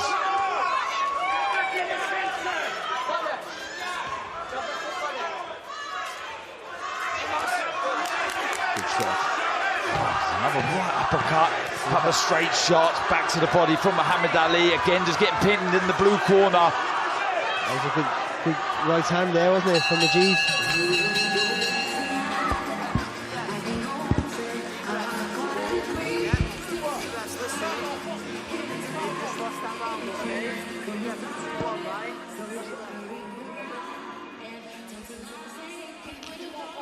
Yeah, rough, tough. Second fight on before the bell here, Ellie. Yeah, it's a fight that, you know, Muhammad Ali probably wasn't expecting. He's had a long way out, new team, and Majid, you know, he weathered the storm early on, and he's throwing, whether he's landing or not, he's clearly catching Muhammad by the damage on his eye, and yeah, he's feeding off it. And I think the energy's changed from both of them. Body language too, and that's going to play a factor, especially in the later rounds. But this is not bad for Ali, and certainly for fans and people, and to see what he's all about now, because he's winning the fight, but he's tired here. He's had everything his own way up to this point in his career. Now he's tired, so we've got 2 rounds to go, or 3 rounds to go, I should say. And and he's got to show something now, hasn't he? He's got to show a little bit of resilience, things we haven't seen before. Yes, 6-rounder here at the Resorts World in Birmingham. Between these two here, it's made for a brilliant contest so far. Muhammad Ali versus Kelvin Majid, and it's the same as the 3 previous rounds. Majid on the front foot, being the aggressor, really all over Muhammad Ali like a rash, head and body, and it's Muhammad Ali trying to land shots on the back foot, looking for that uppercut again with the lead hand. It's just Ali's got to adjust. He's used to hitting people, and he's hurt Majid, but he hasn't reacted to it. Most times, people who hurt people, they're used to hitting someone, they get hurt, and they back up, or they clam up. And with Majid, he hasn't done that. So Ali has to adjust here. Go back to he's a fantastic boxer. His fast hands, fast feet. Use those now. Yeah, he's a former three-time national champion, 43 amateur fights, and I'd agree with you, Barry. Get back to basics here. Make life a lot easier for yourself. Doesn't need to be trading. That's what he did there. Every time. Back to the centre. Every time you throw the shot, you spin around there. You put yourself back into the biggest space you can possibly find. Gives you more options to do what you want to do then. This is second 6-rounder. Muhammad Ali is being made to work for every second of these rounds so far from the tough Frenchman, Kelvin Majid. Again, pinning Muhammad Ali into the neutral corner just above us here at the commentary desk. There's good left hook to the body there, and a right hand over the top winner from Majid. And a good round here. Yeah, Majid, even when he's letting his shots go, he doesn't load up with everything. He puts the shots out there. He varies up the tempo, the power of the shots, and it's confused Muhammad Ali. And the presence as well is so draining. That's a lovely straight southpaw left hand down the guard of Majid. A nice left to the body as well. Just screwed that, stabbed it into the body. Better movement as well, Barry. Yeah, good movement there from Ali, wasn't off the ropes. I think that's what he's got to do. He's got to use the aggressiveness of Majid against him. He's going to be coming all night. You just got to keep turning him. He's got the ability to do so. He's just setting a bit too much. Jab from Majid. Kelvin Majid with a lovely stiff orthodox left jab. This is impressive pressure. He doesn't mind what he's hitting or where he's throwing. He's getting through and he's being effective. He's walking him down now. Good jab. Great jab by Muhammad. But so Ali's got to get in his mind though. Everything I do is not going to hurt him. I can't hurt him. I haven't got enough rounds to break him down. I haven't got the energy, clearly. So just got to reduce it, get speed. He's got to make it boring almost. Yeah, I agree. Get back to basics, get behind the jab. But this is a real test of the heart, the conditioning, and the temperament of young Muhammad Ali. Again, when he gets his punches off here, Ali, absolute class. He rattles them off in fast combinations. Landing with some heavy shots here, but they're having no effect on Majid. He's built a real stern stuff. Every time he gets hit, there's a smile or a tongue that comes out just to show you can't hurt me. When you're tired and you've got someone sticking their tongue out coming at you and you're hitting them that clean, it's going to probably make you feel a bit more tired in there. So it's going to ask a lot of questions of young Muhammad Ali. And these are the rounds and the fights that he'll be thankful for him as time goes on in his career. Yeah, like I say, some personal issues outside. Like I said, lost his grandmother. I don't know if that halted preparations at all in the build-up to this contest. Like I say, thoughts with the family of young Muhammad Ali. So horrible to lose a loved one. But again, said it time and time already in the first 4 rounds, he's in a real tough fight here against the rugged Frenchman Kelvin Majid. Again on the front foot, all over Majid, and look, that's all over. Sorry, Ali. That's better movement, Barry. That's what you're after. Yeah, but it's got to be constant. And listen, he's gonna have times where he's gonna hold his feet and fire off with Majid. But you got to learn. These are the fights where you have to learn to hold and turn and spin people. Take a rest when you can, and then when he's doing that thing, you do your work quick. Get out of there. And every now and again, you do have to hold your feet as well and try and get some purchase in your punches. You can't just dance around forever. I guess you mean. And we see a glimpse of that actually in the break there. There was a replay where Ali landed a nice straight left hand, and he had an opportunity to sort of step forward. He didn't. He stepped back and he allowed Majid, as he's doing here, to plough forward again. A British Indian is Muhammad Ali, very proud. He hopes to create a pathway, the same Amir Khan did for the Pakistani community, for the British Indians to make a pathway into boxing. Low shot from Majid. He felt that. I think he nearly hit his kneecaps. We'll say it was so low it wasn't even dangerous. I'd take a notch time as well. Yeah, in a fight like this, the break, the rest does favour Muhammad Ali, doesn't it? So doing the right thing, took some seconds out. Just doesn't need to load up here. No good variation, no good work to the body. Just holding his feet. Turning him there, using the angles, using his aggressiveness against him, and that's where he's getting success.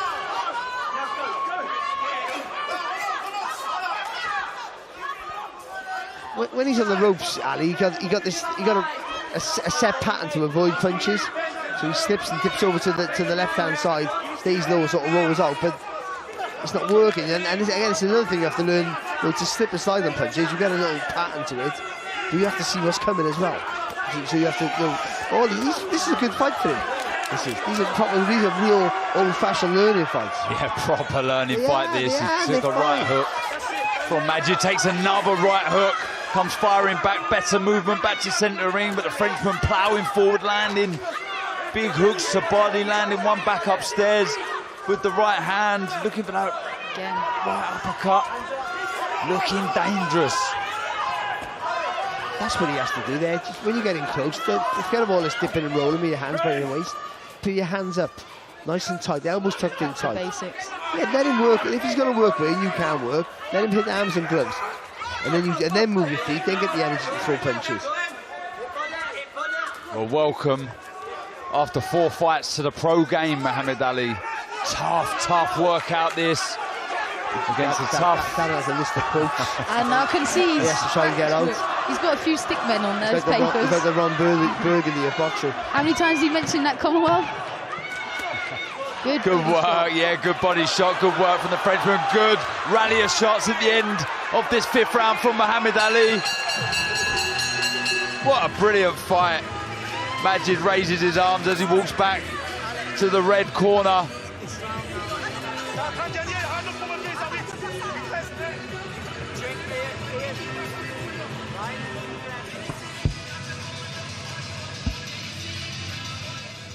Again, another really hard round there from Ali. These are the rounds you're going to look back at his career and go, that's what I learned what the game was all about. It really was. But in stage, he's boxing really well. It's the same as the last couple of rounds. He's putting punches together well, but Majid is a constant presence there. Probably a bit more in the last couple of rounds, I think. Majid has put a bit more pressure and had more success on hitting the target there of Ali. But so it's a closer fight, but it's Ali's fight to lose. I was about to say that none of us are scoring this fight round by round, but it's a close fight. I think Ali's ahead, though, to be honest. I do think he is, even though because a lot of the pressure in those first 3 rounds were just with the feet of Majid, and his accuracy was pretty poor. But the last couple, he's closed the gap, I think. Well, the final round of this fantastic 6-rounder at Resorts World here in Birmingham. Potentially all to play for. Barriaz Ali ahead. How do you see it, Ellie, in this final round? I think, like you say, a lot of the early pressure was with his feet. It was only when he got close in rounds 3, 4 and 5, to be honest, he had a much more success. But I think Ali's got to kind of cement his foot in the last round to, take a clearer lead, because Majid's had a lot of success in the later rounds. Oh, a nice 1-2 straight down the pipe there from Muhammad Ali on the back foot. And also, I think it helps that the referee scored in the fight, because he's seeing it from a better angle. But if you had judges here, it'd probably be a difference. Yeah, if you're watching it from a different angle, the guy coming forward, it also looks like his punches having more purchase, more success, more impression. Manager Sam Jones screaming at ringside to his charge, Muhammad Ali. I think he wants him to finish the fight strong. You just got to fight in burst now. That was lovely movement to get. You gotta get the rest like he is now with the move. But when he holds his feet, just fire 4, 5, 6 punches, then move again. Don't worry about the weight of the shot now. Just 4, 5, 6 shots. So they're flashy, they stand out, and you have to steal around. There's been a lot of aggression from Majid. The snap seems to have come out of the shots of the Frenchman. He's still letting his hands go though. He's still aggressive on the front foot. Landing a nice long left hand. Again, just marching forward.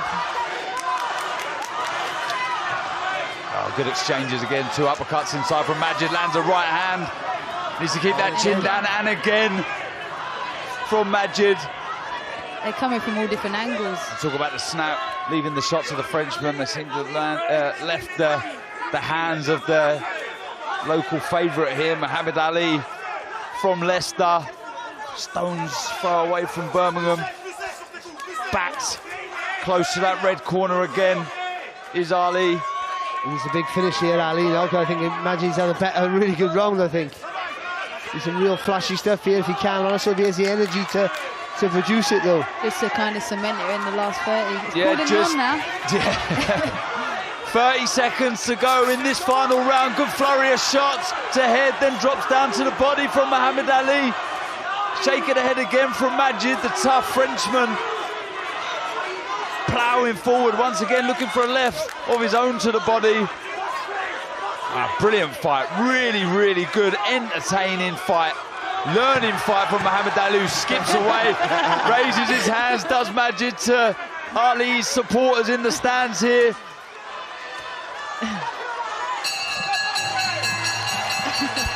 That was a good watch. That was a good watch. I agree with you there, Barry. Ellie Scotney, unified champion, clapping her hands. You enjoyed that one, Ellie? I really enjoyed that. I enjoyed his ring walk. He come in, I think he's borrowed Barry's tracksuit bottoms. But, you know, it was a great learning fight for Muhammad Ali, and it was a great fight to watch. I'll be interested to see how he scored it. Yeah, exactly what you said, Barry, I agree with, and I'm sure you do, Ellie. Massive learning fight. You understand you're not going to have things your own way, and sometimes you are in there with guys that you can't research. They are unknown quantity, and they turn out to be extremely tough. There's nothing wrong with that. I think when you're a top-class amateur, you have to adapt. I think as a pro, you don't need to study every fight you box. You have to adapt in the ring. Well, let's see how this one has gone. Our MC David Diamante has referee Christine's verdict. So let's hand over to Mr. David Diamante.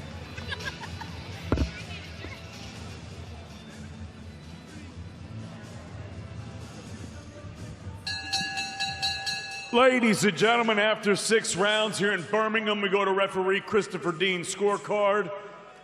It reads 57-57. We have a draw. Here in our second fight on Before the Bell, Muhammad Ali and Kelvin Majid. And it's hard. Look, when you look back at that one, Barry, it would be very hard for Majid to have lost that fight, in my opinion. Well, I thought Ali won the first 3 rounds, and I think Majid won the last 3 rounds. So I think the draw. That's why I thought going into the last, Muhammad Ali had to, you know, kind of cement it with the last round, and it was probably what you favoured there. But I don't think he did in the last round. I think the last little flurry was the last 10 seconds was all Ali in that last round. But you know what?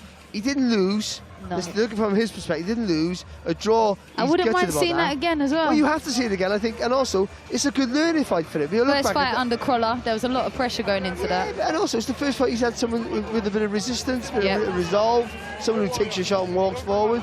So you'll learn from that. It's just, until you're in a situation like that, you don't know how you're going to react. And he gassed a little bit, so there's things to work on. But I don't know. He didn't get the defeat. That's the main thing for his career. So you can move on from it. Do you take that fight again? I think so, yeah. Maybe, yeah. But you got to do the work in the gym first. Make sure the engine's full up. Yeah. Fight management. We talk about this new saying now, but it's very true. Fight management. How you manage a round. There was times there he was trying to load up a little bit too much. And against a guy who can take the shot, you got to be, as Ellie was saying, you got to change the tempo of the punches. Otherwise, you can get used to it. Yeah, fantastic fight. It really, really was. As he leaves the ring here, Kelvin Majid smiling. He's pumped. It looks like he could do a few more rounds. Hugging someone ringside here. He's over the moon there. And look, there's going to be opportunities, I believe, for Kelvin Majid. He really brought the action here this evening. It was a good learning fight, as we've said, but plenty more fights coming your way on DAZN. The home of boxing, without a shadow of a doubt. Thursday, 27th, the unbeaten Darius Fulham will take on Roland Ellis in California. June 28th, Elijah Pierce takes on Jose San Martin for overtime boxing in Atlanta. And Fernando Vargas Jr. takes on Juan Carlos Cardonas in USA in a Friday night bout on June 28th.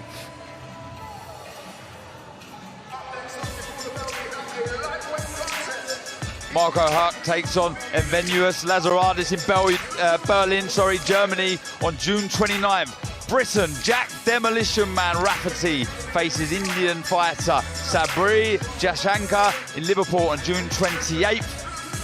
And Kareem Gurfi, we know him. He fights back again next Saturday. And one you're looking forward to, Barry. Juan Estrada versus Bam Jesse Rodriguez. What a fight that is.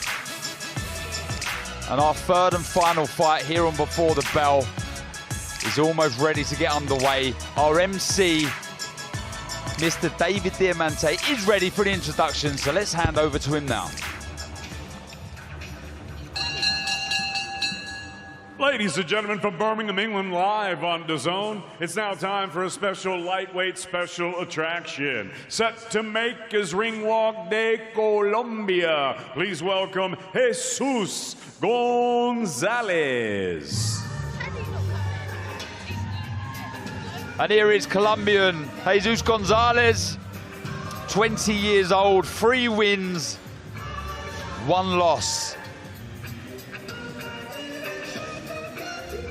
Lost his debut, but form is good. Winning his last 3. Seen him around the Fight Week Hotel. Doesn't look overawed, doesn't look bothered at all. Ready to fight, ready for that first bell.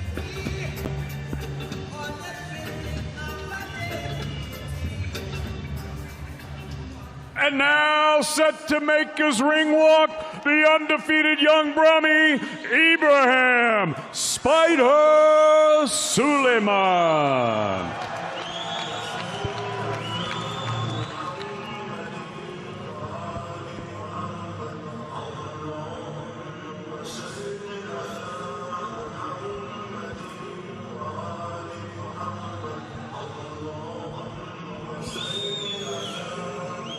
And here is the young, talented Spider, Ibrahim Suleiman. From here in Birmingham, the popular young fighter. Weighed in yesterday, yesterday's weigh-in, 135 pounds.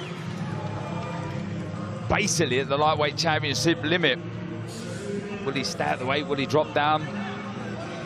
That's to be decided, but one thing is for sure, he's extremely talented. Looked very good last time out against the tough game Frenchman, Jordan Tomasoni. He stopped him in the 3rd round. He landed a very good short right hand. And like I've said with some of these guys on this Before the Bell, he got a sniff of victory and he went for the finish, and he got just that. Local favourite, the local man, Ibrahim Suleiman.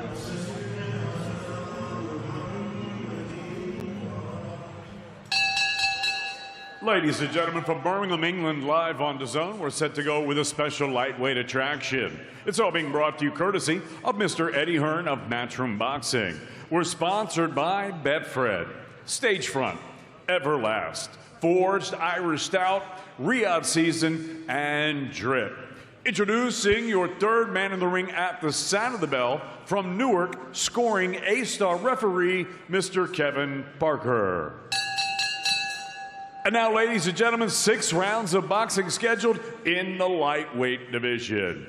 Introducing first, fighting out of the red corner, he wears the red trunks with the black trim. He scaled 9 stone, 9 pounds, 4 ounces. Professional record, 3 victories against 1 defeat. Presentando de Sincelejo, Colombia, Jesus Gonzalez.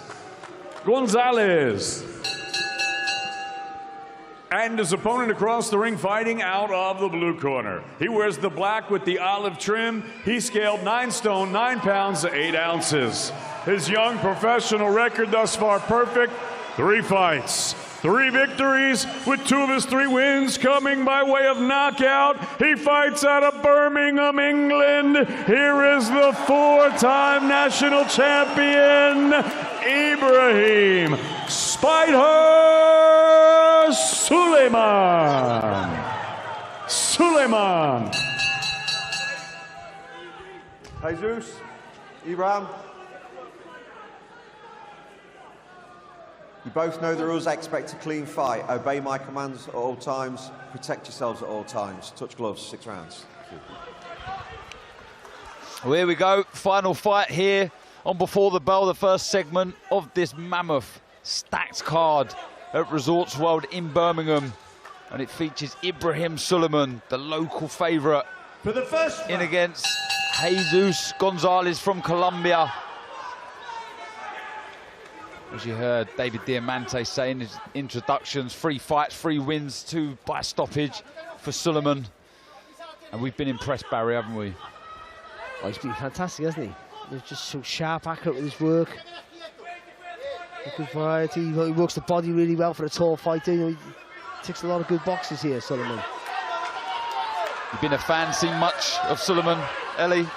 Yeah, I watched him at the Indigo last time out, and like you say, he kind of does it all. He's flashy with it, but he's spiteful, and he generally wants to hurt you. And if he does see an opening, he takes you out. Yeah, calm and relaxed start. It's his first 6-rounder, competed his first 3 over 4 rounds.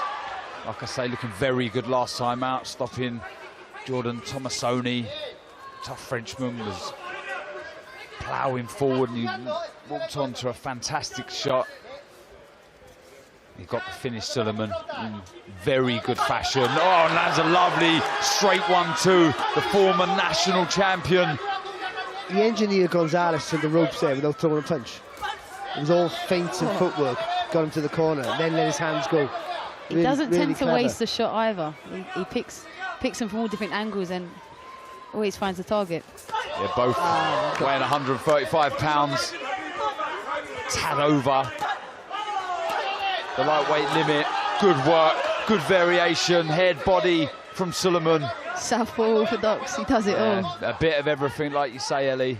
Enjoys himself in there. You can see his manager and friend, rapper JK, sat ringside next to Frank Smith, Eddie Hearn, Ross Garrity from Matchroom, all watching on. He's not got a Matchroom contract. I see an interview, so I'm sure he's going to try and impress. Well, he's started well. He's already done his job, I think, previously. Ooh. Just looking for that right hand there. He was waiting for the jab, wasn't he, to come out from Gonzalez, who's under a lot of pressure here, looking menacing.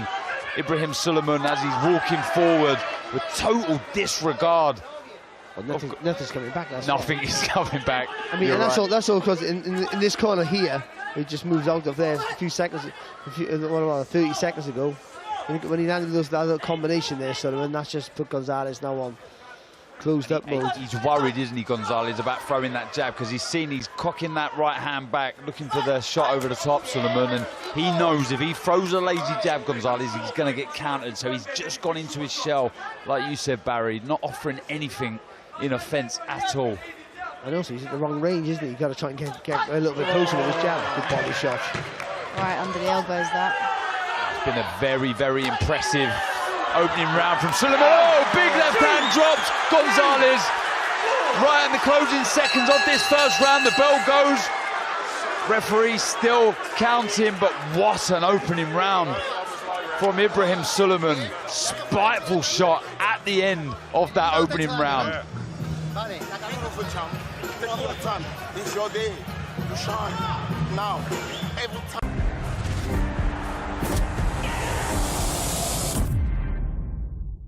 Hiya. Americano, please. Your house blend. Splash of oat milk. Are you going to do this every time? Nescafe Azura Americano. So you're paying contactless, or? Irresistibly smooth barista-style coffee at home.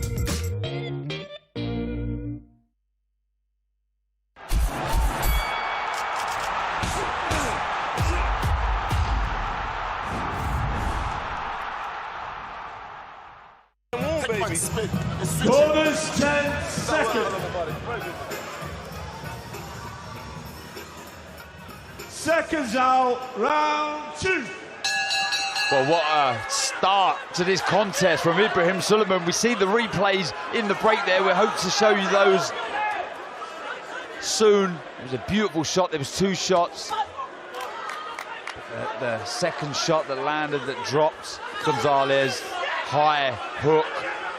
Yeah, and he started this round sharply, Barry. It was that shot there, the left hand in the body, that did the real damage. So spiteful, he really is. Showboating, playing up here to the hundreds that have turned up to support him, looking for that right to the body, but he's just not giving Gonzalez any rest at all, has he, Ellie? No, he can end it when he wants here. You sense that Gonzalez, he looks like someone that doesn't tend to want to be in there. They look 2 different weights, and it is playing a part in here. He's hitting it from all different angles. He's showboating when he wants to, and when he puts his foot down, he'll get him out of there. Yeah, switching back to southpaw again.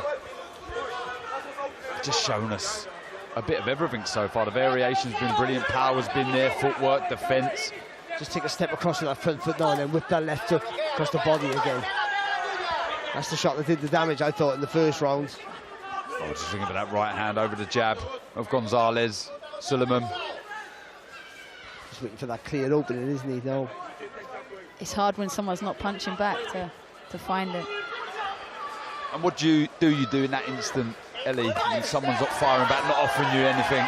As he gets to work here, Suleiman. Oh, he just walks onto a right hook. Just switching back to Wolford. Oh, it's a body shot, he's down. The delayed reaction that you sometimes get with body shots. He's back to his feet, Gonzalez. But this is a blistering start from Ibrahim Suleiman. Oh, and the referee waves it off. When you talk about contracts, you talk about getting signed. If you want to turn heads, you want to make a statement, that is exactly how you do it. Barry Jones, talk to me about that finish. Yeah, it's a fantastic finish. Again, he hurt him in the first round with that whipping left hook to the body. And it was just a matter of time before he got there again. He tried it a few times, but again, as you had Gonzalez moving back, just whipped that shot across. It was quite easy for him in the end, wasn't it? Yeah, Suleiman. You know, it was very impressive. We're talking about contracts, and I've seen Eddie put his hands in his pockets. I don't know if he's going to pull any readies out, but you got to sign this boy up. It was just so impressive, wasn't it, Barry? The way he just grabbed the fight by the scruff of the neck, similar to our previous contest. Kelvin Majid, an unknown quantity, as was Jesus Gonzalez. Didn't know much about him, but he didn't care. All he concerned himself with was what he was going to do. Yeah, well, look what he does so well, though. When he lets his punches go, we're not going to see that because that's a really lovely shot. It's half blocked, by the way, but the damage was done in the first round. You know, it's like once you get winded, it takes a while to recover from it. But when he lets his punches go, he has that back foot, he has quite a wide stance, so that back foot's there, ready for him to lean back and then come back in for another combination. So when you throw, because he's so tall, when you throw, he leans back, you punch fresh air, he jumps right back on you again with spiteful punches, and that's what clams all his opponents up. It was just so menacing. We'll have a chat about this after. Sorry, Darren, I gotta say, he's spiteful, but he's thoughtful with it. He is very thoughtful. But anyway, look, we'll back up the chat after the verdict from our MC, David Diamante. Ladies and gentlemen, referee Kevin Parker calls a halt to this contest. The official time of the stoppage, 1 minute and 50 seconds of round number 2. Declaring your winner by TKO. He's still undefeated, Ibrahim Spider Suleiman. Yeah. Local lad Ibrahim Suleiman goes to 4-0, 3 stoppages, and potentially his most impressive. Very, very accomplished.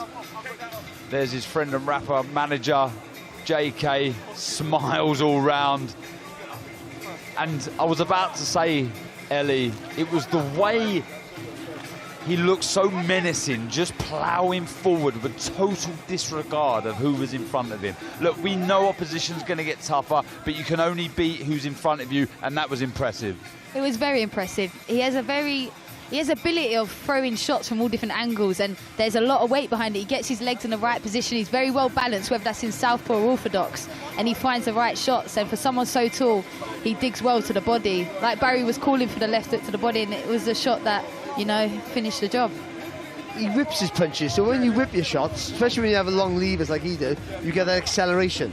Now, with that acceleration, that's where you get the whip at the end of the shot, and that's what, that's like a really hard slap in the face with power. No, it is though, isn't it? No, but it has a hand. So they have. So if they don't knock you out, there's shock factors, isn't there? He shocks his opponent. I think it's the element of surprise because you don't know what angle they're coming from. That kind of gets the. Well, the future is very bright for this young man. He just skips down by our commentary desk here. He's going to have a word with our reporter, Jamie Ward. The team's there, manager JK, promoter Eddie Ahern is there. Let's hear from the impressive Ibrahim Suleiman. Ibrahim Spider Suleiman. Look, I like your post-fight interviews because you never quite know what's going to happen. Big smile on your face. Congratulations. Look, that was your first scheduled 6th round. I've got an after you. Hasbunallah wa ni'mal wakeel. Allahu Akbar! Takbir! Takbir! Takbir! Hasbunallah wa ni'mal wakeel. Allah's the greatest. Before anything, if you got God on your side, I could take over the whole world. I'll be at the top, inshallah. There you go. I did say you never quite know what is going to happen. Congratulations. Talk us through the performance, because like I say, that was your first scheduled 6th rounder. You wasted absolutely no time in there tonight. Talk us through what you were able to do in this ring, because you wanted a big performance. To be honest, I think I wasted a lot of time in there. I was just taking my time, and you see what happens when I take my time. I see them opportunities, and I execute them well. It's not just the fact that you're spiteful, but Barry Jones put it well on commentary there. It's the thought behind the shots as well. You look so composed. That only your 4th fight, but you look like you're really finding your feet in a professional ring already. Yeah, look, I know what I'm about. So when I come in here, I can take my time. I can do anything in there. You tell me to box like Tyson, I'll box like Tyson. You tell me to dance like Ali, I'll do exactly that. I'm the best. Spider, remember the name. And you sold hundreds of tickets again. Great supporting for you, as there always is here in Birmingham. Why do you always feel a need, Spider, to repay the support that you have as well? What was that again? Why do you always feel the need to repay the great support that you have with big performances in the ring? Look, I love Birmingham. One more time. Takbir! That's why. Well, let's bring in promoter Eddie Ahern. Eddie, always exciting in and out the ring. We keep talking about the need to excite. I mean, talk to me the boxes that this young man's ticking. Yeah, we just got to work on a confidence, and he'll be fine. You know. We got to work on that contract, Eddie. We have actually, to be fair, we have. You've earned it. You've earned it. You're with us. You're with us. And you know, we like him. He's very exciting. And we talked about earlier about people remembering performances. People in here tonight, people tuning in, remember his name, remember the quality of the work. And the quality of the work was really good. It's exciting, it's flashing, but it's thoughtful. Like you said, the shot selection's really impressive. Sometimes you get tough guys like that who come over that you try and break down over 6 rounds, you can't do it. You get them to the body, you start lifting them off their feet, that's how you get them out of there. And that's what was really impressive. So, you know, beyond his years in that respect, and, you know, he's moving nice. You know, the last win was a really big win against a tough opponent. I'd actually like to see him move a little bit quicker now. You know, speak to the team. I think he's good enough to start moving into 8 rounds, start looking at area titles. He's got massive support in this city, which is great. JK's doing a great job. And I think he's really, really exciting. So, you know, I think it's time to start moving on. He's good enough to do it. Do you feel that's the case as well, Ibrahim? Like I say, that only your first scheduled 6th rounder, 4 fights in, but you feel you can move quickly in this game? Yeah, look, God's the best of planners. I'll be like water, wherever the waves take me. That's where I'm blessed to be. Certainly got the quotes as well. Eddie, just pass that mic to JK behind you. JK, when Ibrahim made his professional debut, you said, I think we're looking at the future pay-per-view star of this city. A big-time boxing back in Birmingham, and this will be Birmingham's first ever pay-per-view boxing star. Remember, I told you, Ibrahim Spider Suleiman. Birmingham, make some noise. Listen, we're not messing around. Everything that's been asked of this boy, he has delivered. So we're going to speak. He'll be back out hopefully in September, and you're going to see another beautiful performance. This kid is the best, and we're going to prove it. Trust me. Well, Ibrahim, final one. You've got JK, you've got Eddie, you've got the hype men behind you. Final message from you. What do you want to say to your support in here tonight? Birmingham and all my sponsors, I love you so much. Eddie, thanks for getting me on. And yo, Birmingham, one more time. Make some flipping noise, bro. Ibrahim, 4-0. I love you, Birmingham. All the Slough lads and everyone from up north. I love you all, yeah? Let's go. Congratulations. Well done, onwards and upwards.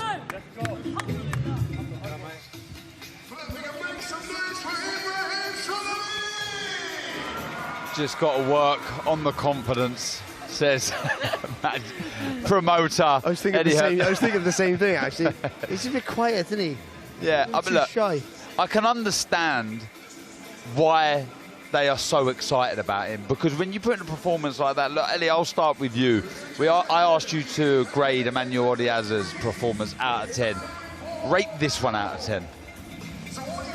I think in terms of before the bell, he stole it, didn't he? Yeah. And he was exciting. I think Muhammad Ali's had the most learning fight on before the bell, and he'll be grateful for that with fights to come. And I think we're all sitting here thinking we'd like to see the rematch of that, but you know, we'll probably leave him mentioning, talking about him. He's got a swagger to him as well, and he's very sure of himself. And I love that. Look, you need to be the total package, and right, we can blow smoke up his backside, and rightly so, because he performed so well. But Barry, what would you like to see him work on, aside from his confidence? Yeah, you know, yeah. Well, to be honest, we haven't seen him in against any test yet to see what he does really wrong. So, you know, he leans over that front foot, but he's getting away with it because he's already... You see what he's doing? He's making like silly mistakes that might get him in trouble as he steps up the levels. But to be fair, he comes straight out and makes you feel the power straight away. So that affords him the opportunity to do things like lean over the front foot and give you his chin to throw. No, encourage you to throw a shot, because he knows you're already tensed up and anxious about wanting to throw that shot, which makes you slower and poor at your punches, because he's already hurt you or made you feel the power. So he's made you think, if I don't get this right, and you overthink stuff. So he does that from the offset. So there is thought to his work. I know we want to see him in bigger tests, but not yet. Again, I go back to the heavyweight fight, and I think, you know, you have to match a fighter accordingly to his ability. So the right test at the right time, but also keep that sellability factor. And with him, you've got to keep selling him as he is. You know, he's explosive, he's big for the weight. If he, the only caution you have is if he starts, you know, getting older, maturing. If he goes through the weight, the advantages he has at this weight won't be as apparent when he moves up in weights where fighters are taller, bigger, stronger. And you talk about weight, we talk about potentially, I mentioned him again, Diaz being a future star, maybe of the heavyweight division, or aims to be so. The lightweight division is not a shabby one, and that's also a division that will, in time, be looking for its next stars. Well, of course, yeah, everything goes in cycles, don't it? You know, I think the lightweight division always has a massive long cycle, and it might continue because there's some stars now knocking at the doors. But there's some really good fighters knocking at the doors of the superstars at that weight. But who knows? In 18 months' time, I think it goes in sort of 18-month cycles, doesn't it? Where 18 months, and before you know it, then you have another guy who might be the next superstar in every weight division, and he won't be there. But 18 months domestically, we'll see where he is. I think that's realistic. You've got to give yourself like a 4-year cycle to see if you can get to world level. I think I sort of go in Olympic cycles for every fighter, and I think that's not a bad idea. So let's see where he is in 4 years' time. I mean, let's see what he is in 2 years' time, and then assess where he'll be in 2 more years, which will be 4 years. I think that's fair enough for every fighter. Yeah, that's fair, and I can't wait to see where he will end up. And if by the way, look at Barry in the middle. He's always got to be centre of attention. Anyway, we've mentioned some of the big fights. I'm sat on a cushion as well, because there he goes. Sit down, wow. Some of the big fights that we've got coming up, and we've got more for you. The one that Barry cannot wait for. June 29th, Jesse Bam Rodriguez defends his unbeaten streak against the current WBC World Super Flyweight Champion Juan Estrada in Glendale, Arizona. Aaron Boots Ennis takes on David Avanesian, a step in Avanesian, but what a step in he is. July 13th in what promises to be an almighty clash in Philadelphia. And Terence Crawford, I love this fight. Terence Crawford challenges Israel Madrimov for the WBA and WBO interim World Super Welterweight title on August 3rd in a cracker of a show. That's not bad. That is a terrific lineup of boxing. There is no reason why I shouldn't be at all of those fights. I mean, they're unbelievable. As events, we talk about that. Jared Dennis is the future of the welterweight division. I think now Crawford's gone, it's for his to take over. Bam versus Estrada for me is like a dream come true. It really is. It's an absolute great fight. It is. And obviously Crawford versus Madrimov. That's a tougher test than people will realise. Madrimov's a really good fighter, but Crawford is exceptional, a generational talent. What a lineup! What a lineup we are bringing you. But remember, we've got a mammoth card here tonight at Resorts World in Birmingham. It all kicks off at 7 p.m. live on DAZN. Make sure you tune in. On June 22nd in Birmingham, for me, one of the cards of the year, top to bottom. Felix challenges for the European middleweight title against local lad Tyler Denny. I'm going to finish him and give him a beat down. I don't think he's for anyone like me. I think he's in for a shock. An unbelievable welterweight matchup. Conor Walker takes on Lewis Crocker. I'm a horrible piece of work. I'm a horrible man to be in the ring with, so I'm here to ruin the party. I'm too big, too strong, too smart, too fast. This guy would have to kill me to win this fight. And don't forget as well, Shannon Ryan goes for the British and Commonwealth Championships against Emma Dolan. You know, Emma and I will be the first females to fight for the British title, and, you know, this will go down in history. Huge night in the Midlands, June 22nd.